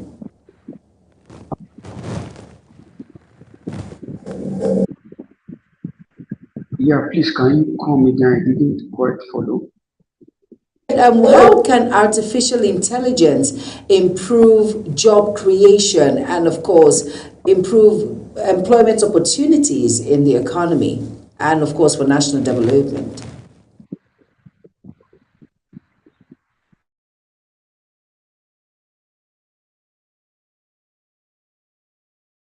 Going to be joined back by John Ayodele. Right. But before then, I really need to know what artificial intelligence has come to. A lot of people will say, oh my goodness, artificial intelligence is here to take over our jobs. A lot of individuals will be unemployed because artificial intelligence have come to stay. Because we see robots, or will I say robotics, who act like humans, behave like humans, sing like humans, talk like humans, but they're not humans. But someone will say you actually need humans to actually punch in the buttons for this particular machinery, or will I say robotics, to actually work. I do not know how true that is. I wanted John to respond to that. So I'm not a tech expert, really. I listen, I pay attention, all right? Yes, to experts like John, really. But what I do understand is, even with artificial intelligence scaling across the world, no matter how much we advance it, you're still going to need the human touch. Yes, we do. So to say, for example, there's something called machine learning, right?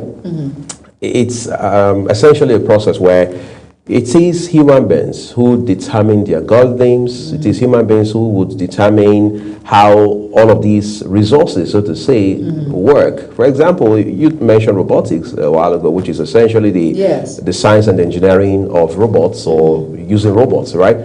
But then here's the thing, you still need human beings to create the framework around how all of these work, right? So in a nutshell, the point is, while we have people across the world who are apprehensive, generally so, they're afraid that, look, AI is going to take my job. What happens when AI comes and I lose my job and things like that? No, what it has to be like is you understanding that AI is here to stay and will be so for a long time, and as such, we must move with it. I think we have John back now. Okay. All right, John, it's great to have you on Global Morning, and you're back now. And I would like to ask you a question, John. Like I said, how will artificial intelligence help to create jobs and, of course, create employment opportunities in the country, or let's say for the economy?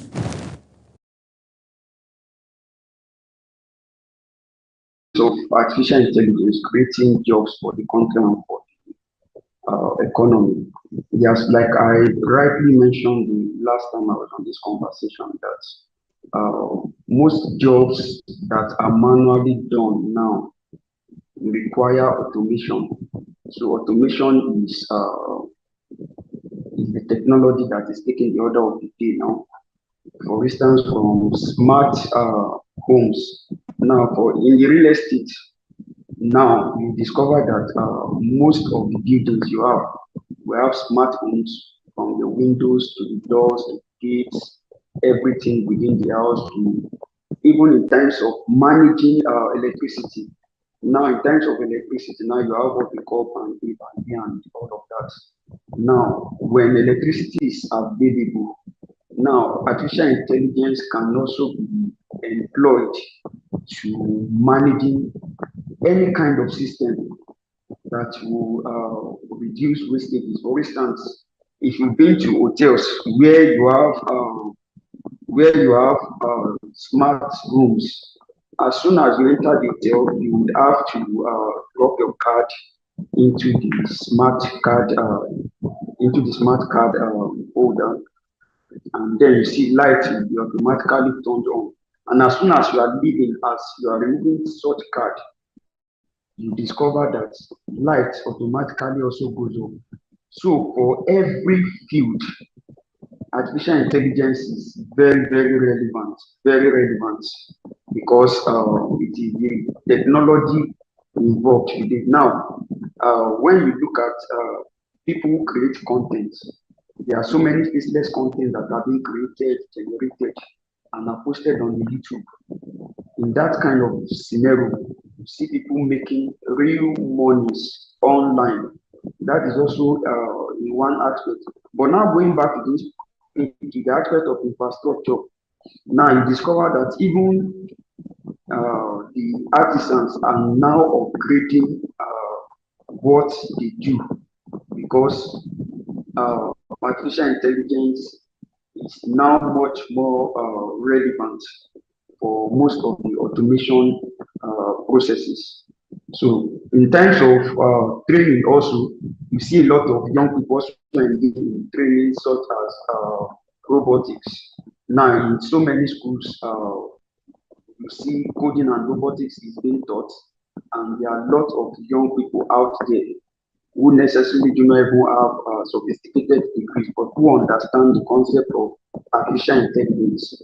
A robot can be programmed and embedded instructions, and you see in real time that robot carrying out such instructions. So when you have young people who understand these processes and procedure, it's also a way of creating jobs for them. Thank you.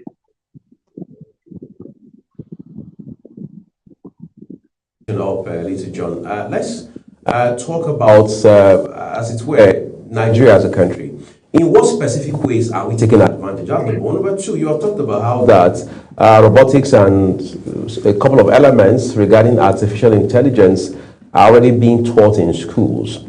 But how about the ethical aspects? That's what I want us to focus on, and I'll appreciate your response in that regard. The ethical concerns around AI. For example, we've seen Elon Musk in the last few years say that, look, while on the one hand, AI is a huge, huge blessing for a long, long time to come, but we need to be careful, because if we are not, it will destroy us before we even stay alive long enough to enjoy the blessings that it brings. What are your thoughts?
But I think we're not where we ought to be. I was going to ask John if we are where we ought to be when it comes to the world evolving with artificial intelligence. Most countries abroad have gone really far when it comes to that. I think some of us are just restricted to chat, GPT, and the rest. We do not involve. I know that there's so much more that we can do with this particular, this particular gadget that has come to stay when it comes to health, when it comes to education, when it comes to policies, when it comes to issues at hand, government issues. We can actually improvise and use this also, giving that leverage going a long way when it comes to artificial intelligence. Right. We understand that John is back with us. Hopefully, he can hear us now. I was just asking a while ago, John, to help us understand the ethical concerns around AI, especially for a country like Nigeria. We're not so sure we are a front row player just yet, but there are ethical concerns. Like I mentioned before, we had that disruption there. Some of the concerns that Elon Musk has also raised. I'd like you to share your thoughts with us on this front.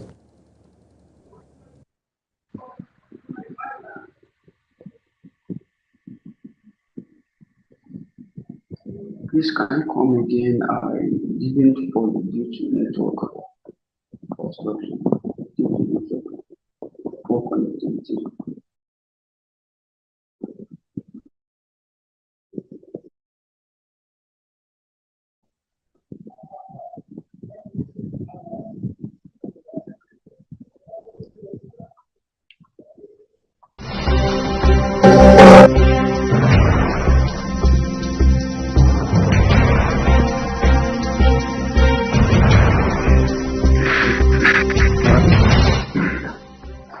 Hello.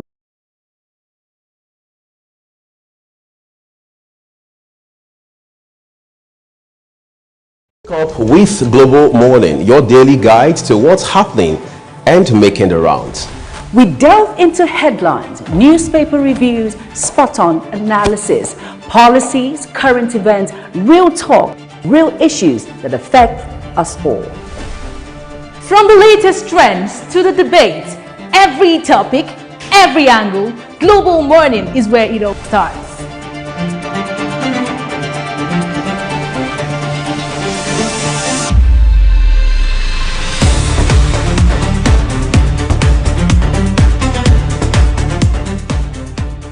Global Morning, For the latest issues, always on point. Watch Global Morning Monday to Friday at 7 a.m. Saturday and Sunday at 8 a.m. on Global Television.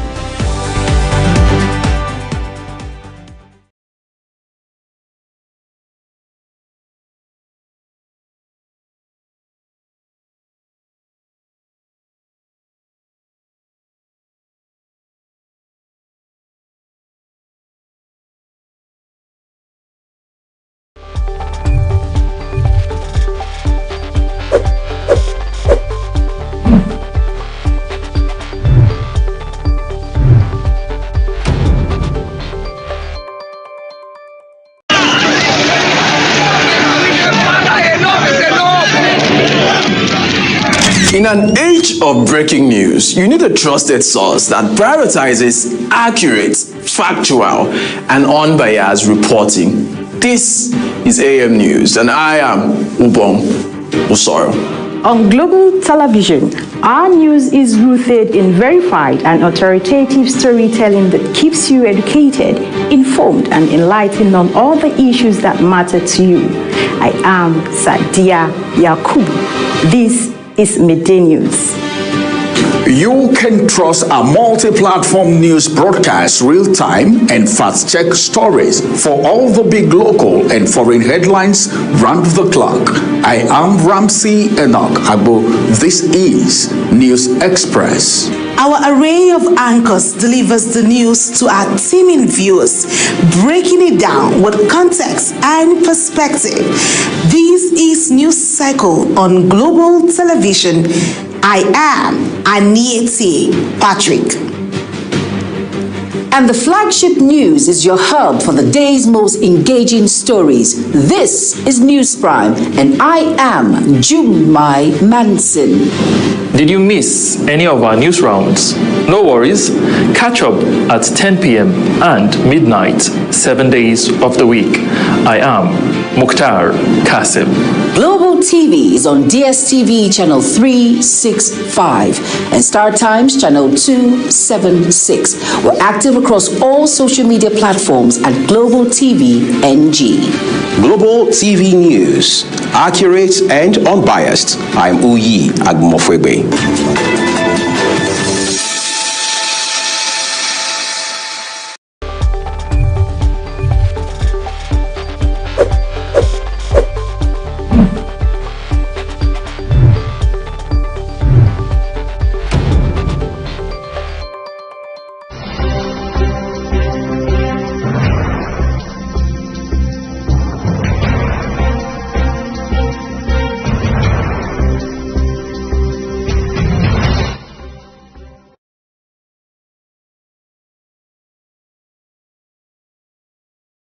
I would like to say a big thank you to our guest this morning, John Ayodele, who is the tech lead at JT Wells Limited, who joined us virtually to help us understand at least the essentials as it has to do with artificial intelligence. So grateful for his insights. But then again, one of the questions I asked him was about the ethical aspects of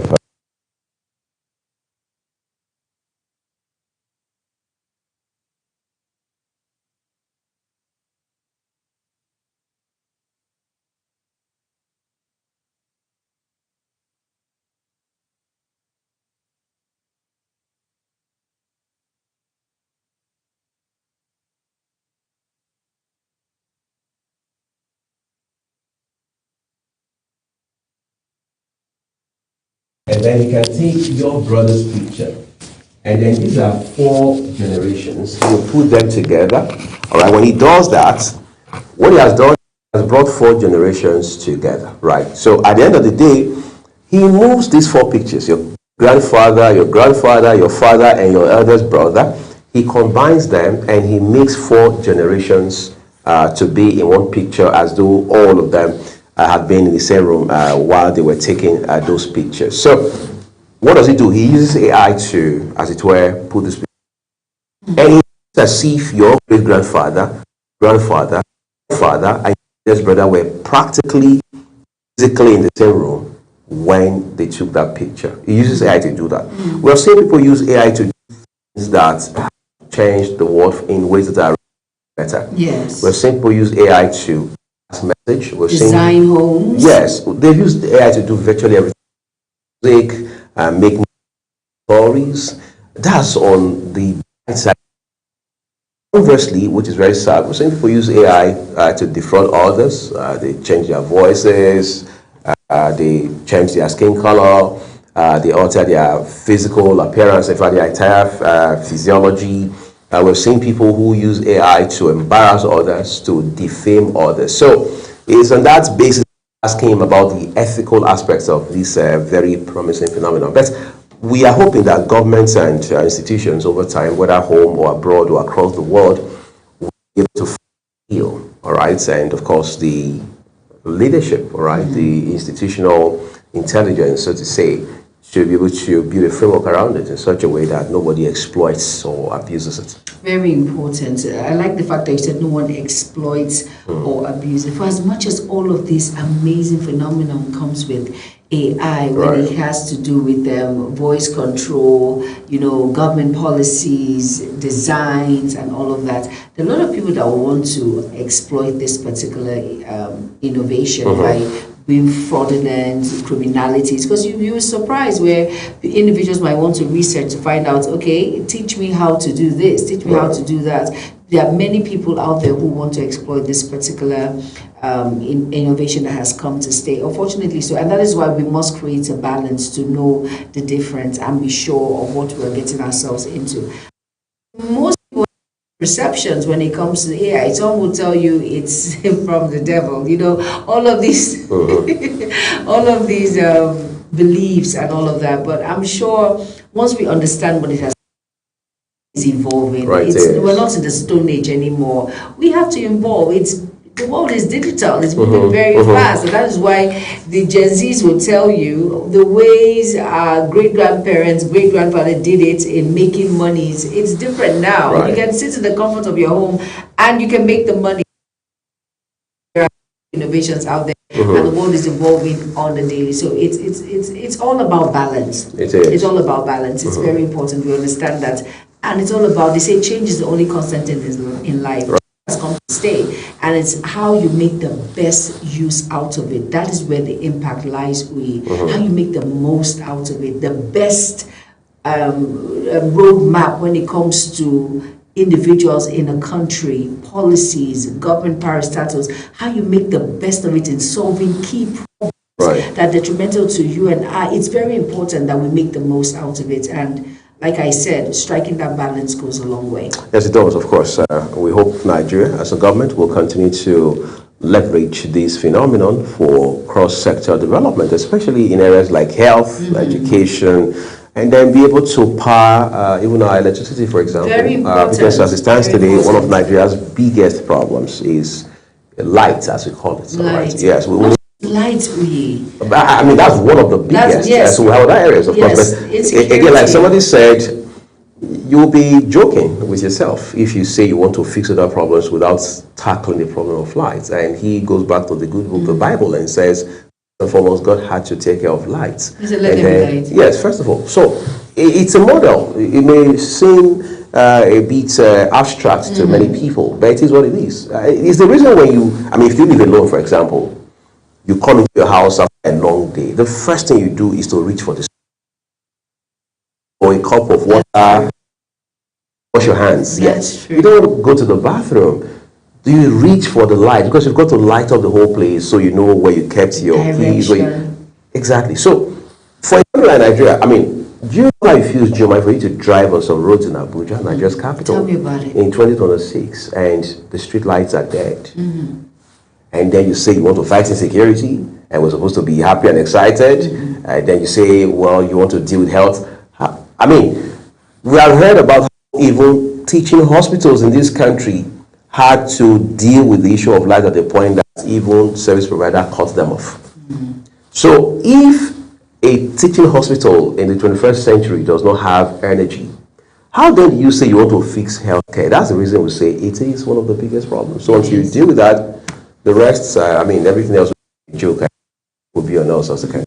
Yeah, exactly. Yeah, one of the biggest challenges, and that is to stay to improve the mind of individuals on how to navigate, to solve problems. It's all about problem solving, artificial intelligence, problem solving, how best you can use it to solve problems. Because like I said, when it comes to used wisely, used well, that is the issue of insecurity, the issue of unemployment, the issue of health, the issue of power, like we've mentioned, the issue of inflation. It's all about problem solving with the right minds coming into play to understand that, okay, this is the right model to use and the right way to. We'll give you various options, but you have to be an expert in that forte to understand the direction in which you are going. It's very important. Very important, no doubt about that, right?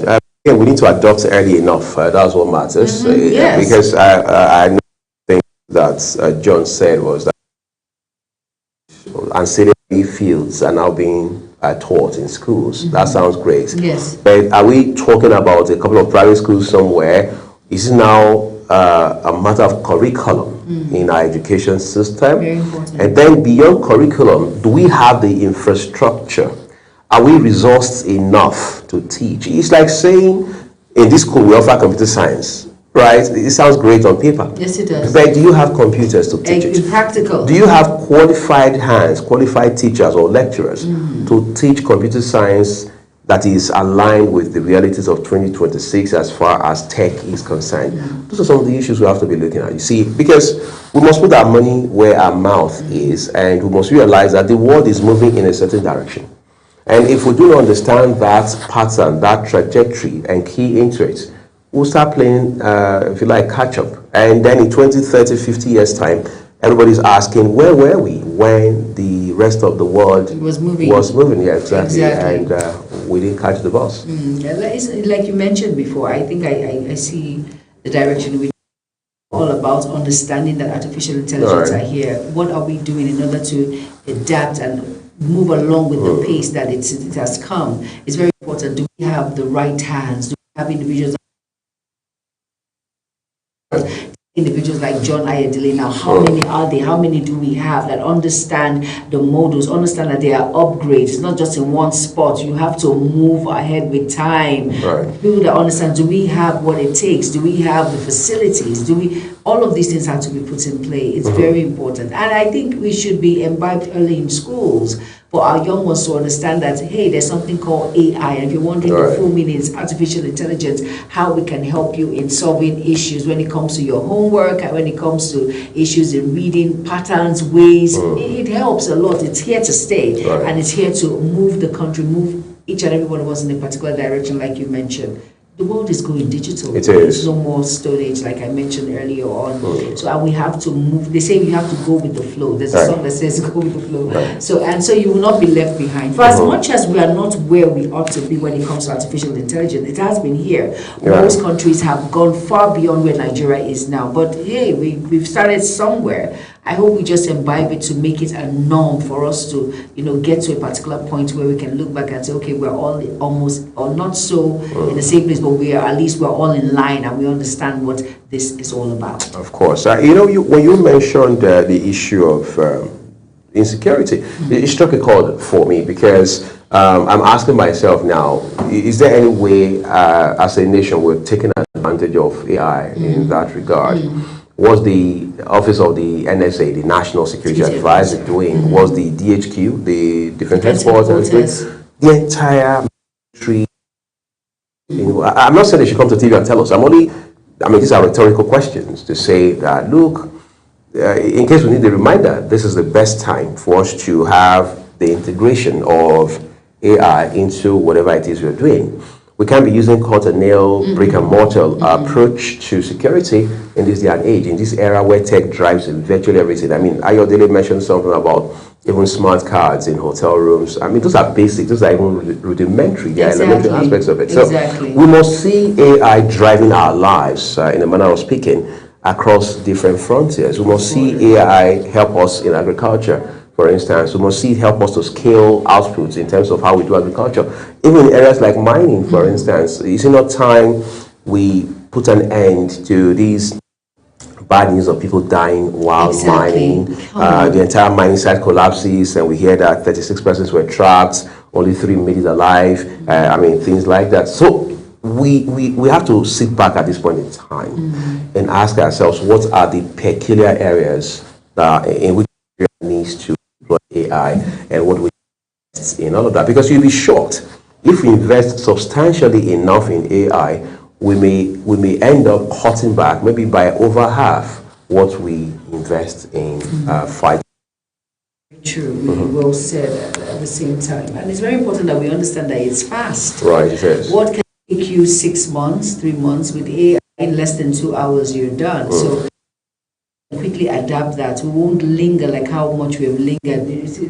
Insecurity has been with us for almost 16 years now. I think if we would have adapted AI in our system, we would have gone very far by now. We might not go completely off because most countries, when we had a guest here on Global Money, he said, Dubai, for as much as it's not as bad as lives being unalive on a daily, well, at least it will come to like a barest minimum, which is something good. At least we had over 100 the news headline, the newspaper review. That's a lot. One is something. A life matters a lot. So at least to nip it in the bud, and by the grace of God, lives will not be lost. We're just here. Maybe it's better for properties to go and all of that than life. Life is very, very sensitive. So I think we should adapt that in order to move forward, to curb this menace of insecurity. It's really something that is worrisome, really. It is. It's worrisome. And I think AI can play a very big role in it, in trying to nip this in the bud. Well, I totally agree. Let's take a quick break again, everyone. Perhaps our last break on the program today. When we return, we'll bring the conversation closer to home for you. Do stay with us.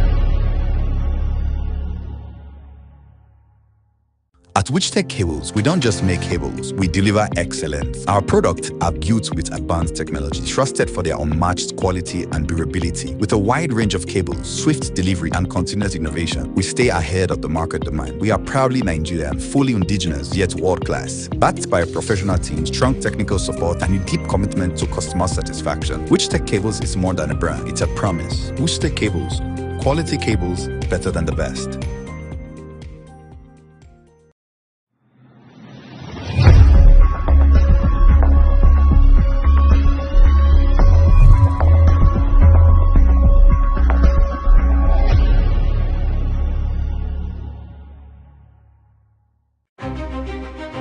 At Aerogym Shoe Factory, excellence starts from the ground up. Located at number 1 Pound Road behind Nigeria Correctional Service, Aba, Abia State. We produce 1,500 high-quality shoes every single day. Paramilitary shoes, safety boots, desert boots, ankle shoes, back-to-school footwear. All crafted with state-of-the-art equipment and built for strength, comfort, and durability. For reliable footwear that stands the test of time, choose Aerogym Shoes for better product, strong steps, smart style. For inquiries, call 091-264-53399 or 070-3009-3944 or 080-6573-8374 or call 081-3167-3668. Email info@aerogym.com. Website www.aerogymdesign.com. Aerogym. Walk with confidence. Walk with pride.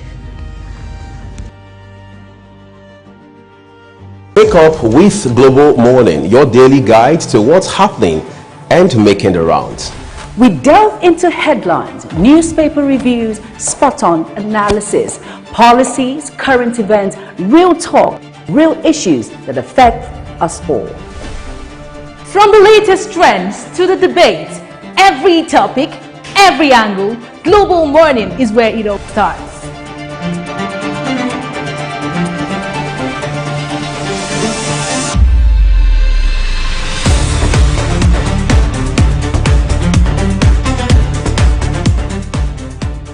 Global Morning, For the latest issues, always on point.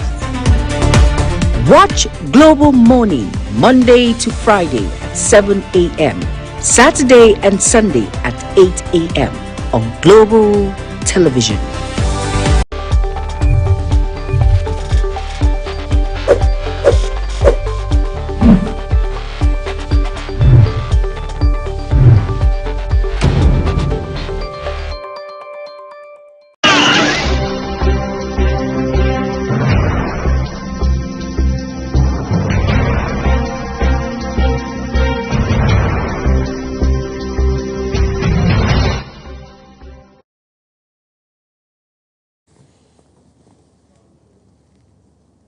We noticed that in the last few years, we have seen so much of talk about drug abuse and the impact it has on society. As a matter of fact, every other day, I mean practically every other day, we see the National Drug Law Enforcement Agency, NDLEA, releasing news stories about bursting here and bursting there, and of course, with so many intriguing ways in which these illicit substances are now being not only abused, but concealed. However, very recently, the federal government has now announced that it is taking a drastic step, one of which to ensure, part of which is to ensure that students in tertiary, students in secondary schools and those in tertiary institutions are basically screened for drug abuse. You know, Joe, there has been this call for all of this to have happened before now. Well, we've also heard about that of politicians, that before you can vie for a public office, whether appointment or through election, you've got to be tested. But now we hear that the NDLEA is taking this initiative to secondary schools and universities to say, look, we've got to drug screen you. So it will be mandatory and it will be statutory. And any child found wanting should be expelled. Exactly. It's very important. I think we should start early. You know, I did a program once, and it was a drug and substance abuse program. I was the social secretary of that association, Armed Forces Command and Staff College Officers' Wives Association. So she wanted to bring it into play for secondary, for parents, because most parents are in denial. They do not believe that secondary school. Come on, they're too young. They're too young. What do they know? But it was so glaring that a child in GS2 came out and says he knows what it is to take drugs and substance abuse. And his mom could not believe. She was just, because we invited parents, and so it's not too young. I think we should now, so that these individuals will understand the gravity and the danger behind drugs and substance abuse, so that when you are out of school, you just stay clear from it. I think most Nigerian parents, we do not educate our children. We talk about other things, but drugs and substance is like a waiver. We do not, it's not possible. We think so. But we have to hammer on it. And I think the school is the best where you see your and they are tested, and not just testing them, but educating them on why it is a menace in our society, how we can destroy the individual's future, how it's a no-go area. Don't even go there at all. So it's very important we start, because come on, they're going into the higher institutions. These individuals are going to be prominent individuals in our society, and we have seen prominent individuals who abuse drugs till now. And that is why we see things the way they are. So it's very important. I think it's a step in the right direction. I think it's long overdue. I think we should inculcate and imbibe this.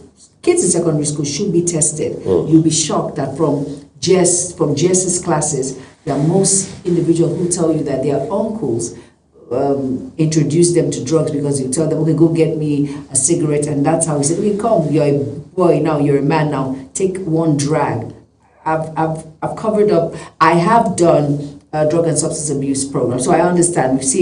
We've heard individuals who have come out to say, Jumai, it was at the age of 13 or 12 that he started abusing drugs, and he's in his 40s now, and if he had known better, he wouldn't have even gone near it. And it's mostly relatives that are close to you that introduce you to drugs before it transcends or transists to your peers. So it's very important that it should start from secondary school. There's a lot that is going on there that most parents are too busy or blind to actually see it. So it's very important. I think it's a step in the right direction, and it will actually help in actually norming this particular menace, this evil in our society. We hope it becomes a matter of policy, and then we have the institutional framework and thinking that it requires, because this is big. It's big. We have perhaps thousands of schools across this country, both secondary and tertiary, all right, and they have large numbers of students across all of these schools. But then it's also going to be very demanding financially, because you have to fund it. You have to have boots on the ground, so to say, that will be doing this work.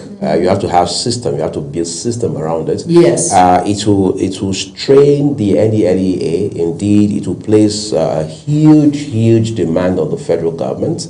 Therefore, it already says there is a whole lot of work to be done. Yes, it is. But more importantly, we must ensure that we do not make it a one-off kind of action. So we do not want to wake up tomorrow, we see the federal government, we see the NDLEA in particular running the streets, going from school to school. We're seeing action all over the place, and we are impressed, we are applauding the whole time. We wake up the next morning, it's as if nothing had happened the previous day. We want to see a situation where it goes beyond the lifetime of an administration. Very important. Whether it's, of course, retired Brigadier General Buba Marwa is doing an amazing work, leading the NDLEA. Nobody can take that away. You and that's why it's commendation after commendation after commendation. Oh, yes. But the question is, will it still be the same NDLEA beyond him? Again, I'm saying this from the standpoint of these drug testing that we're discussing on the program this morning. So that doesn't become a flash. Or a one-off. You know what, and that's why I always say, in order to make a difference or make a driving force, it takes you and I.